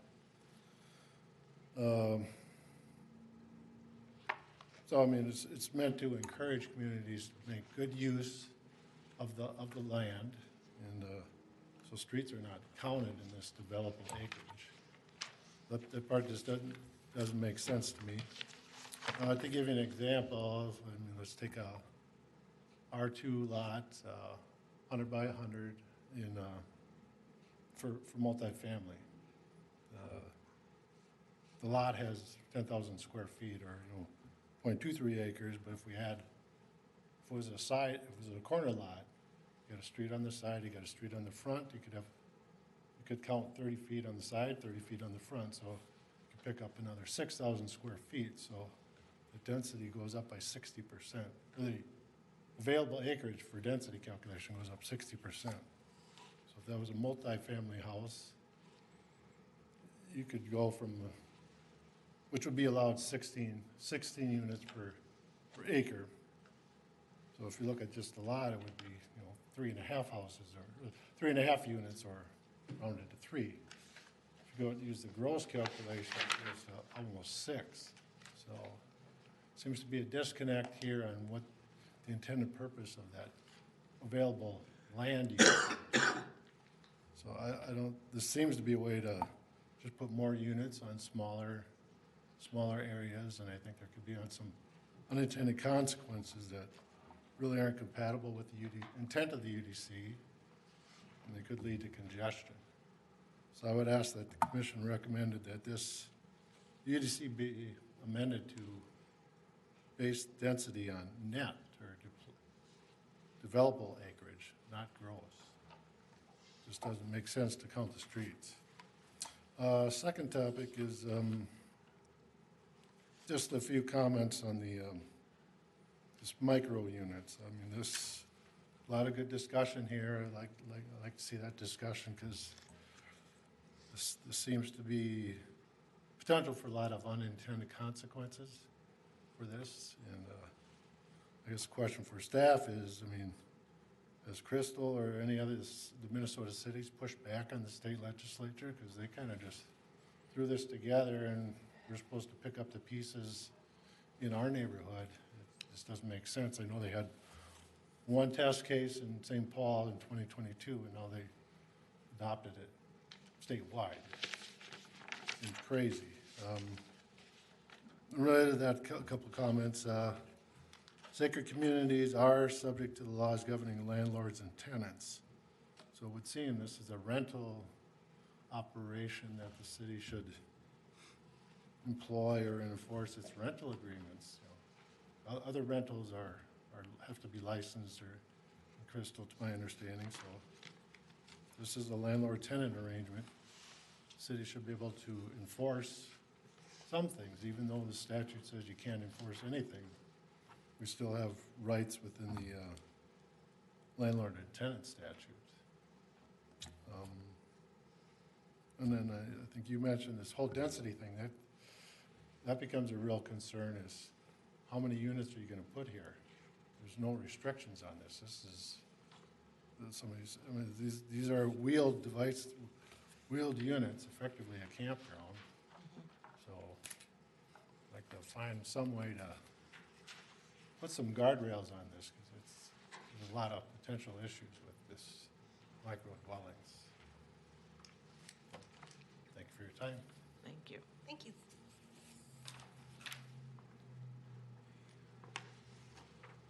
Do you have any questions? I do. Commissioner Marsani? I think his idea of standardizing our density so that it's the same across the board makes sense. Because right now, we do say you have to have X amount of green space versus parking lot space, whether it's commercial, or I mean, even for housing, we have to have so much green space per buildings on the property. And since we can't build on halfway, on the road, and that's not included in our calculation for what percentage of our land has impervious use, it makes sense to try to standardize that so that we're not switching the size of the lots between different things that we're saying about the lots. You know what I mean? Mr. Chair? That's certainly a fair point, but they're really two different things. So the density calculation is not, let me back up. The development has to meet different requirements. So they have to, the layout of the site has to meet the minimum green space requirement, and they have to meet the setbacks. And all these things sort of stand on their own. The density calculation really is driven by Met Council because they actually impose density requirements on all the cities. And there are different densities depending on the type of city you are. But the reason we have to include our existing streets is because when they calculate the density of a 100-acre development in Corcoran, those streets aren't there yet. They have to count the entire land parcel to determine how many units they have to put on there before the streets are carved out of that. So to be apples to apples in a city like Crystal where the street already exists, that's why we have to count to the center line. So that we're measuring land in the same way at that kind of high Met Council level. When they look at this whole region, we have to measure land in the same way.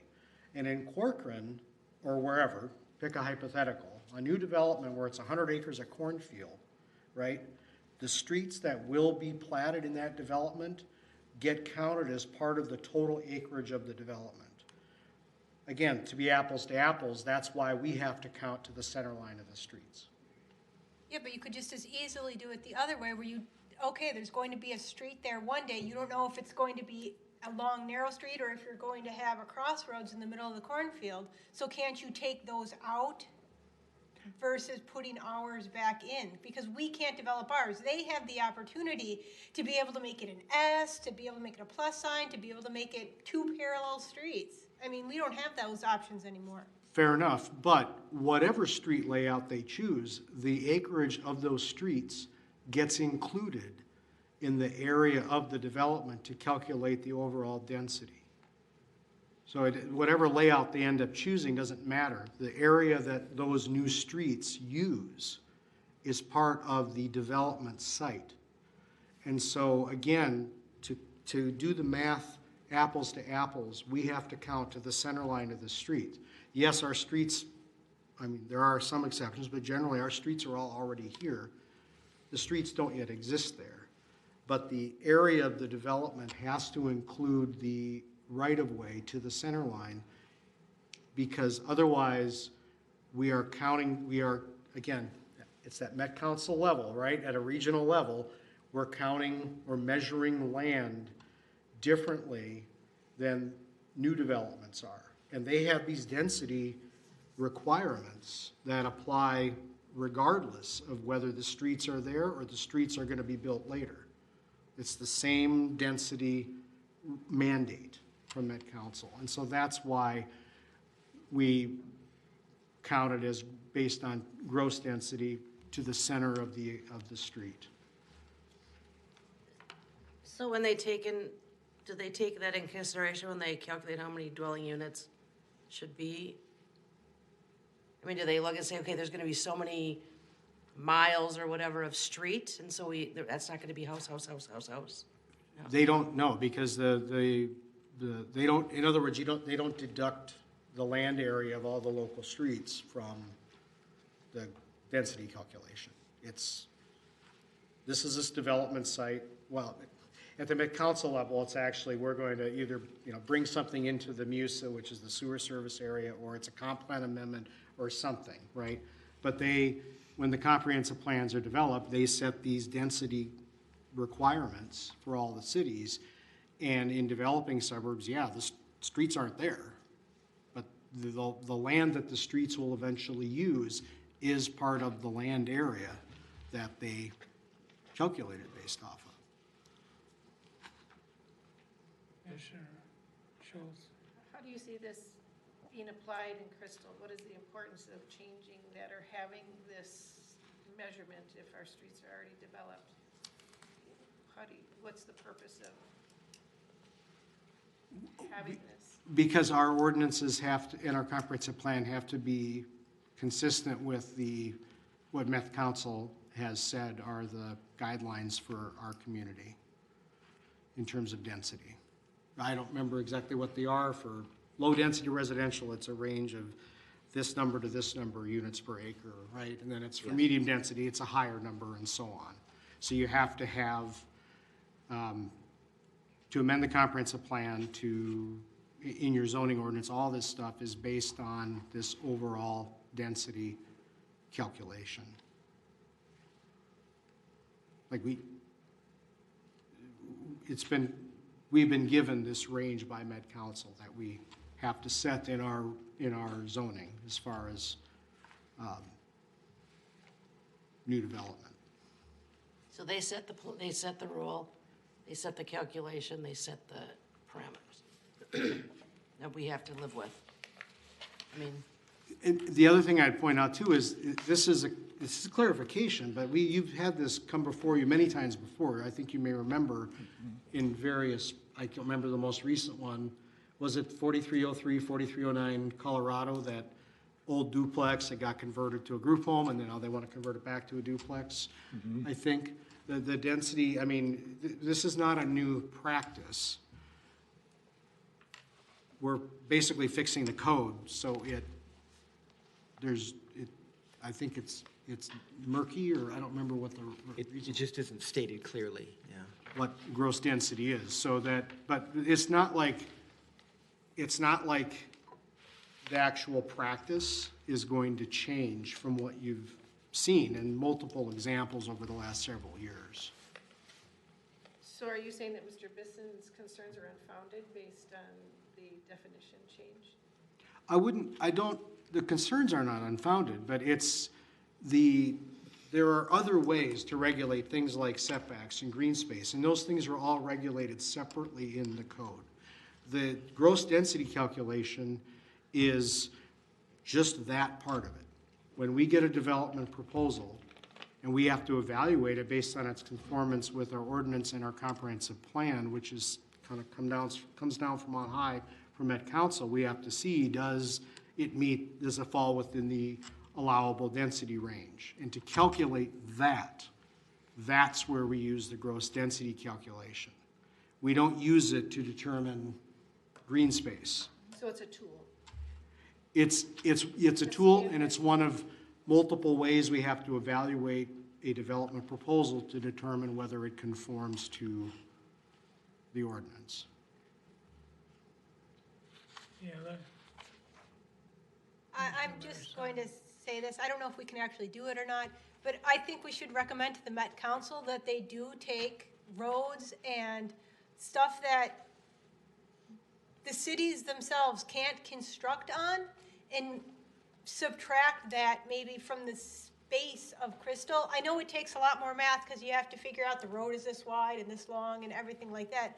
But when they make their new density requirements, I think they should take these things into account instead of just always increasing them. And instead of just looking at a lot and say, oh, let's just go up, because we are a big residential area, R1 homes, a lot of them.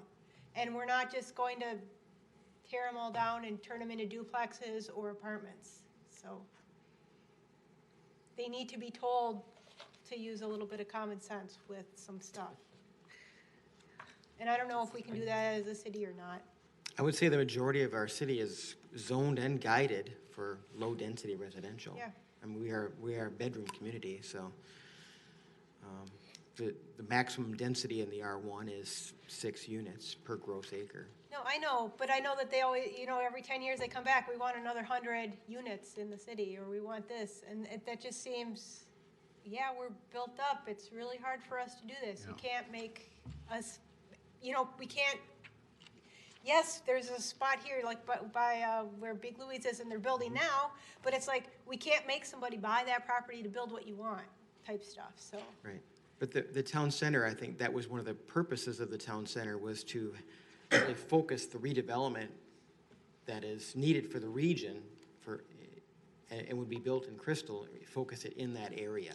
Yeah, and So I we don't understand have- that, and we have a lot of, small businesses, minority-owned businesses in that area, and you're kind of making it so, well, let's kick those guys out so we can build these superplex buildings with apartments on the top and buildings on the bottom, and that might price out the people who are already there, because they don't own necessarily the blocks where their businesses are.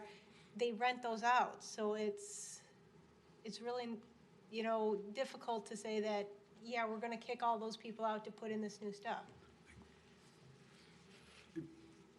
Mr. Chair, thank you. I mean, all good points, and I want to say something about economic density, because I don't know if I've talked about this with the commission before, but this may blow your mind. It blew my mind when I ran the numbers, but that strip of buildings on the north side of Bass Lake Road, even if you include the land area of the city-owned parking lots that serve those businesses, even if you include that in the land area, that strip of buildings pays more per acre in property taxes, 50% more per acre in property taxes than Target does.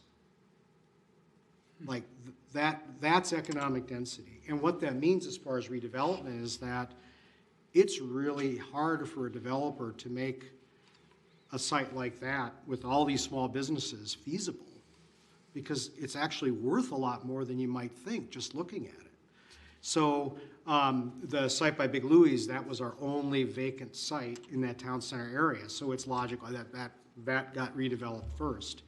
Our best guess is to other sites that will be redeveloped, it won't be those older, denser buildings. It'll be more of the more recent stuff that's got a lot of parking. I'm not saying Target, we don't want Target to go, But that more, 1970s style parking intensive commercial development where you actually have relatively low value per acre, if some of those properties might be more likely to be redeveloped just based on market forces.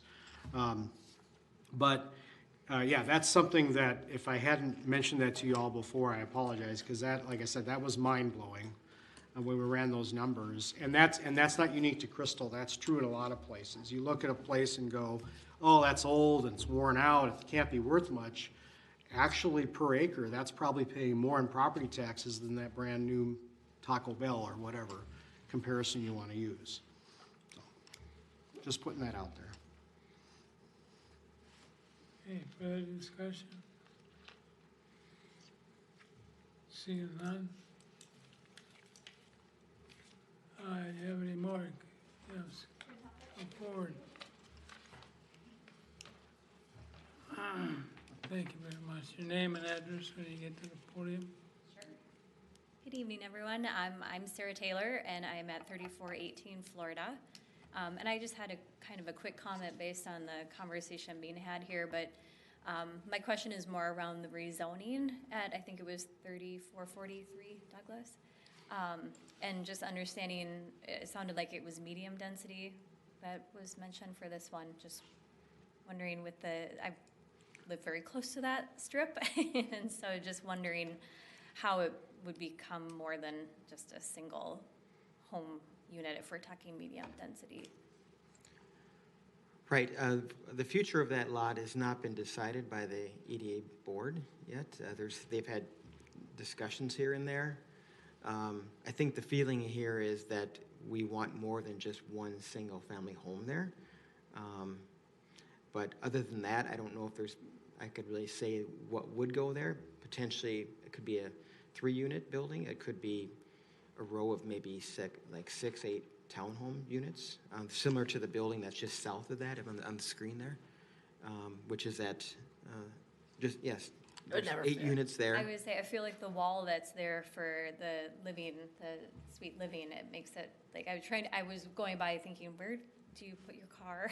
And if it was 3 units, how would you ever fit a place for cars to park?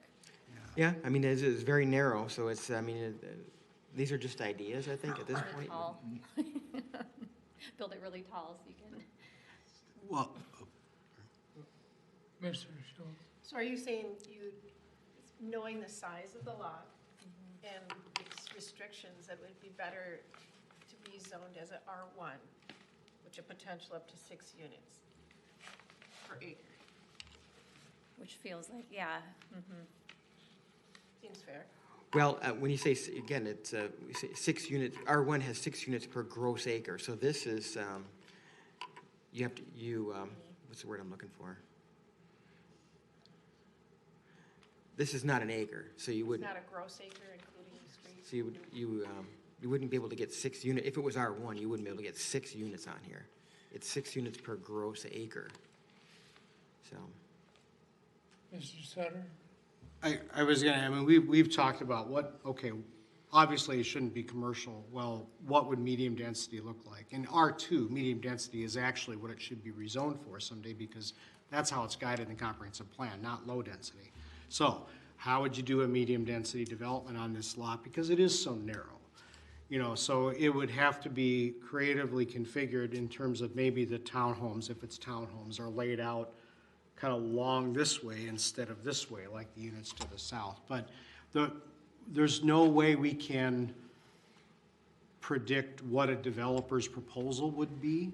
I mean, we can set the zoning, and in the EDA, because the Economic Development Authority actually owns the property, the EDA can set even more restrictive parameters in terms of how it should be configured and all that stuff. But those conversations won't even start until the EDA decides, okay, we need to try to sell this lot. And right now, they have not expressed an interest in doing that. So I guess the good news here is that the EDA can be more restrictive as the property owner than the minimum standards of the R2 zoning. In other words, they can be pickier than if we're regulating a privately owned property. that's being developed. So again, I don't know how you would configure, but by that I don't mean it's impossible. I mean, I just don't know the best way to configure medium-density development on a 65-foot wide lot. But I'm sure a developer could figure out something. And it may end up that they decide all they want to build there is a two-family dwelling.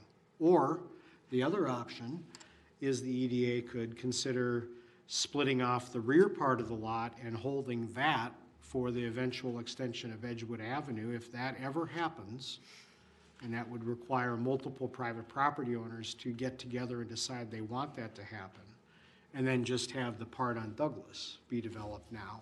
But we haven't even had those conversations with the EDA about how they want to proceed. It's really a question of, it's guided in the comp plan for medium density. It has been for decades. The commercial zoning doesn't make sense now that Sweet Living has been developed, and that's why we're recommending the rezoning to R2. And if that's, beyond that, we're just speculating as to what would happen. If more than 2 units are proposed, you would be, we know, it'd go through a public hearing process, if that's any comfort to you. Thank you. Any further want to speak on the subject? Sure. Rebuttal is always, Pardon me? a rebuttal is always in order. Okay, all right. Dave Beeson, 36th Avenue North. On the last topic that was discussed, it is narrow, so obviously it qualifies as a single-family lot, but duplex would have to be 80 feet wide. Multifamily would have to be 100 feet wide, so no reason to zone it R2. And then secondly, it really doesn't qualify without a significant variance, anything other than a single-family home. So this is for food for thought. Thank you. Thanks. We did do that narrow house on 42nd, remember, guys? There was a thing for that. Gosh. It was actually on 36th and Quail, I think. Oh, 36 and Quail? Major, 36th and Major, yes, major. Yeah, that was only 35 feet wide, I think. Yeah. Well, the EDA owns quite a few lots, I think, still in the 40 range, 40 wide. But it ended up being a single family, guys, so. EDA doesn't own a lot of lots. I mean, not just a few, We really. bought a lot of them. Most of ours have been sold now, developed. Yeah, most of the time, these things, I mean, it gets rezoned, and then it sits vacant for a lot of years until someone gets really creative with building. And, you know, like you had the whole tiny house movement, and then that got a huge creative bug for making what happens if all houses became narrow, like a tiny house, but so they're not movable, but who knows? But yeah, I understand your guys' concerns. And it will come through this process again if someone does have a crazy idea. And you guys will be able to voice and say, yeah, they're trying to put 50 people into this spot and it just doesn't work. So. A little concerning when the planner said duplex, if it's less, 2 or less, you won't see it. Yeah. Mr. Sutter. just, I mean, this is always a problem with land use planning and zoning is, you know, we have to, the comprehensive plan is at this very high level. Well, there's Met Council and then our comp plan, how things are guided, and then there's the zoning ordinance. The problem is we all like to know, well, what's it actually gonna look like, right? Nobody really cares about R2 or low density, you know, right? It's really, what's it actually gonna look like? What's actually gonna get built there? And unfortunately, baked into this whole regulatory process is we can't start with that. We have to start at this high level and kind of work our way down over time and as we learn more.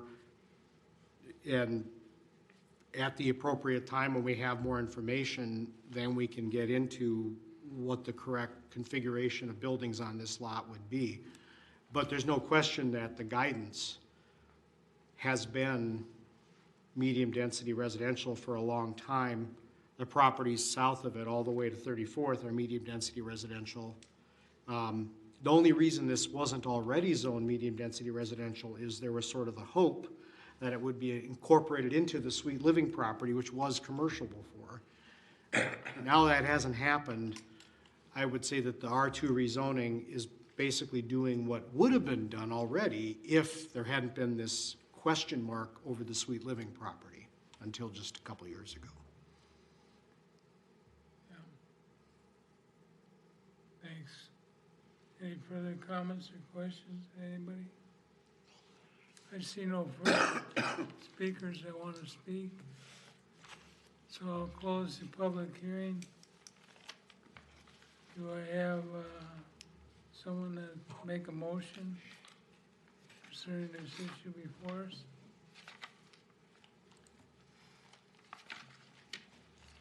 Commissioner Schultz. I make an motion to approve the rezoning of the property at 3601 to R1 and to table the rezoning of the property at 3443 to R2. You propose anything on the amendments?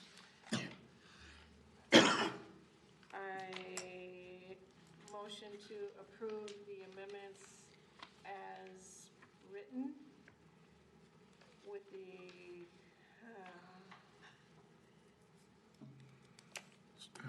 exception of the definition of gross density for determining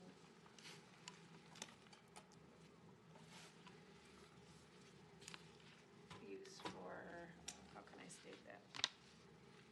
Excluding subdivision 44. They're approving all amendments except for, Is that subdivision or subdivide 44? okay, Is that what that song stands for? SUBD 44? I don't know. What does that stand for? Subdivision. Subdivision 44.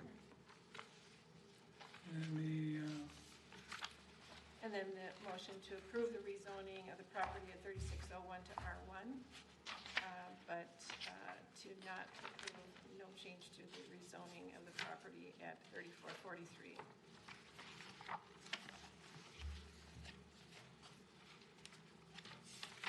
Schultz made the motion, and a second. Does this include the exemption of the 1 and 2 or we already voted on that, so that's done, right? Right. Have a second? Second. Commissioner Hagel seconds it. Any discussion on this? Not all in favor, say aye. Aye. Aye. Those against, say nay. Nay. Nay, I mean, is that illegal? No, Is that a legal movement? What was your question? I'm sorry? To split it? I mean, you can't approve and table and approve? That's what he said. What I, I said to not approve. right. Yeah. What I heard, and Dan confirmed if I'm wrong, but that Commissioner Scholl's motion was to approve the amendments, excluding the rezoning of 3443 Douglas and excluding the definition of gross density. Correct. And you've already voted to exempt 1 and 2 family dwellings from the motor vehicle licensing piece, so that's also presumed in your motion, because that was already voted on separately. Not in your motion, but it's, Okay. If I need to, we can include it in the motion, but I thought we already voted on it. I'm sorry. so as I understand your motion, it was to remove or to exclude 3443 Douglas rezoning and to exclude the gross density definition from the Amendment, recommendation you're making to the city council. Correct. right. Yeah. Now I got it. Sorry. Well, we need to do a roll call. We ought to do a roll call. Okay, just one sec here.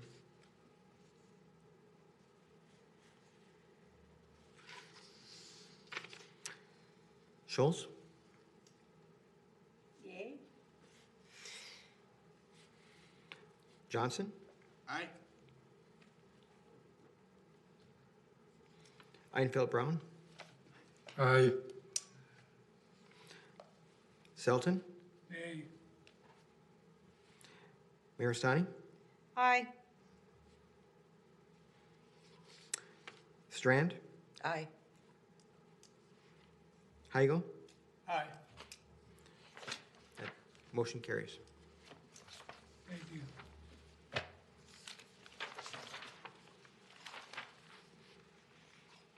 This will go to the city council on the 17th, as I said.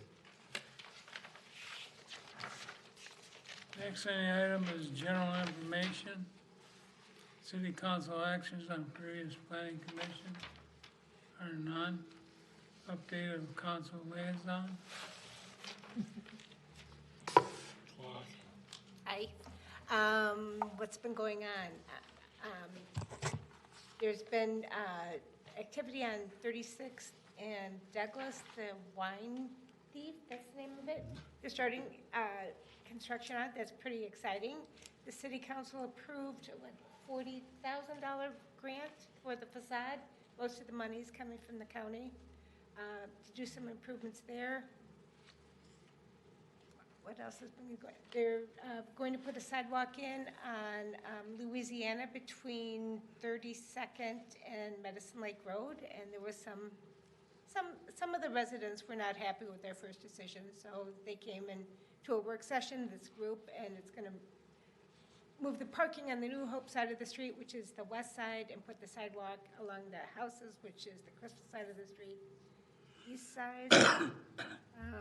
Things continue to move on the blue line. They still haven't picked a route, but it's pretty certain which route they're going to pick.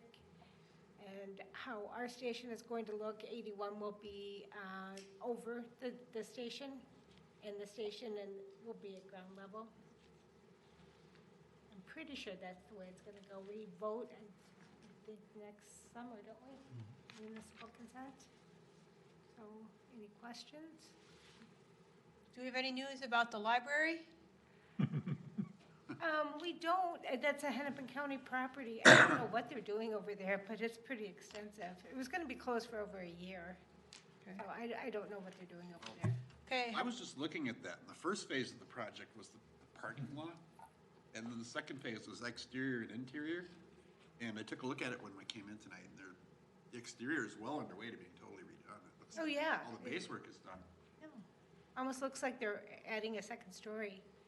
I think it's just for looks, but anyway. I don't know what they're doing over there. It's just kind of amazing to me that I thought they just remodeled that library. But The community center parking lot, when is that going to be done? you know, Well, literally not my department, but the paving machine was there today. I saw it coming back here. So it parked though. So I know they were supposed to start paving on Friday and then it decided to rain for the first time in months, or, you got all this rain. So, there were contractor delays and then there was weather delay. So I would guess, and I am guessing, that it will be paved in the next week or so. So, fingers crossed. And then do we have anything happening with that Dairy Queen on Bass Lake? So, that's a good question. I don't have any updates. I actually haven't reached out to the mall owner in the last several months because I've kind of given up. As of last winter, they said, oh yeah, we're working real close on a lease. That was in January. And then I asked again in the spring, got the same story, and so, with retail spaces, you've heard me say this before, retail just doesn't move like residential. It moves much more slowly. Any kind of commercial real estate. So it's not uncommon for a space to sit vacant like that for a year or two before they get a new tenant in there. The important thing about the Dairy Queen is it's owned by the mall. It's not a separate parcel. It's a lease situation, not an ownership situation. So the mall owner might let it sit vacant until they get who they feel is the right tenant. Any other questions, Councilman? Thank you, Councilperson. There was one other property down on Douglas, close to your house. It's all staked out that we approved to build multi-dwellings. Are they going to be This breaking fall. ground this fall? They have submitted their building permit application. We're not sure if they're proposing to start building this year or not. They're still working on getting their building permit stuff together, so. Thank you. Yep. Staff review of likely items for November 13th. Well, the application deadline is not until a week from tomorrow, and I have not received any applications as of today. So I would let you know after next week, after the deadline next week. Thank you. Next item, open forum. Anybody have anything for open forum? Commissioner Brown? Yes, on the 21st of October, between 2 and 4, at Cornerstone Church here in Crystal, 5000 West Broadway, we are having a trunk or treat that afternoon. We'd like to see all the families from Crystal and surrounding suburbs there. Last year, we had over 1,200 people, and we gave out in the neighborhood of 35,000 pieces of candy. So we hope to have more people and more candy to give out this year. And with the children, come with their costumes on, and even parents. And I'm thinking of having a costume on that day myself, so it'll be fun to see all the people. Any other? Seeing nothing, next item is adjournment. I'm gonna make a motion. I'll move. Commissioner Brown moves to adjourn. Any second?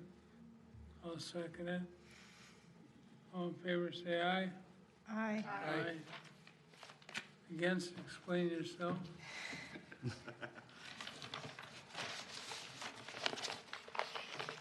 Guys have it ordered. Line 14.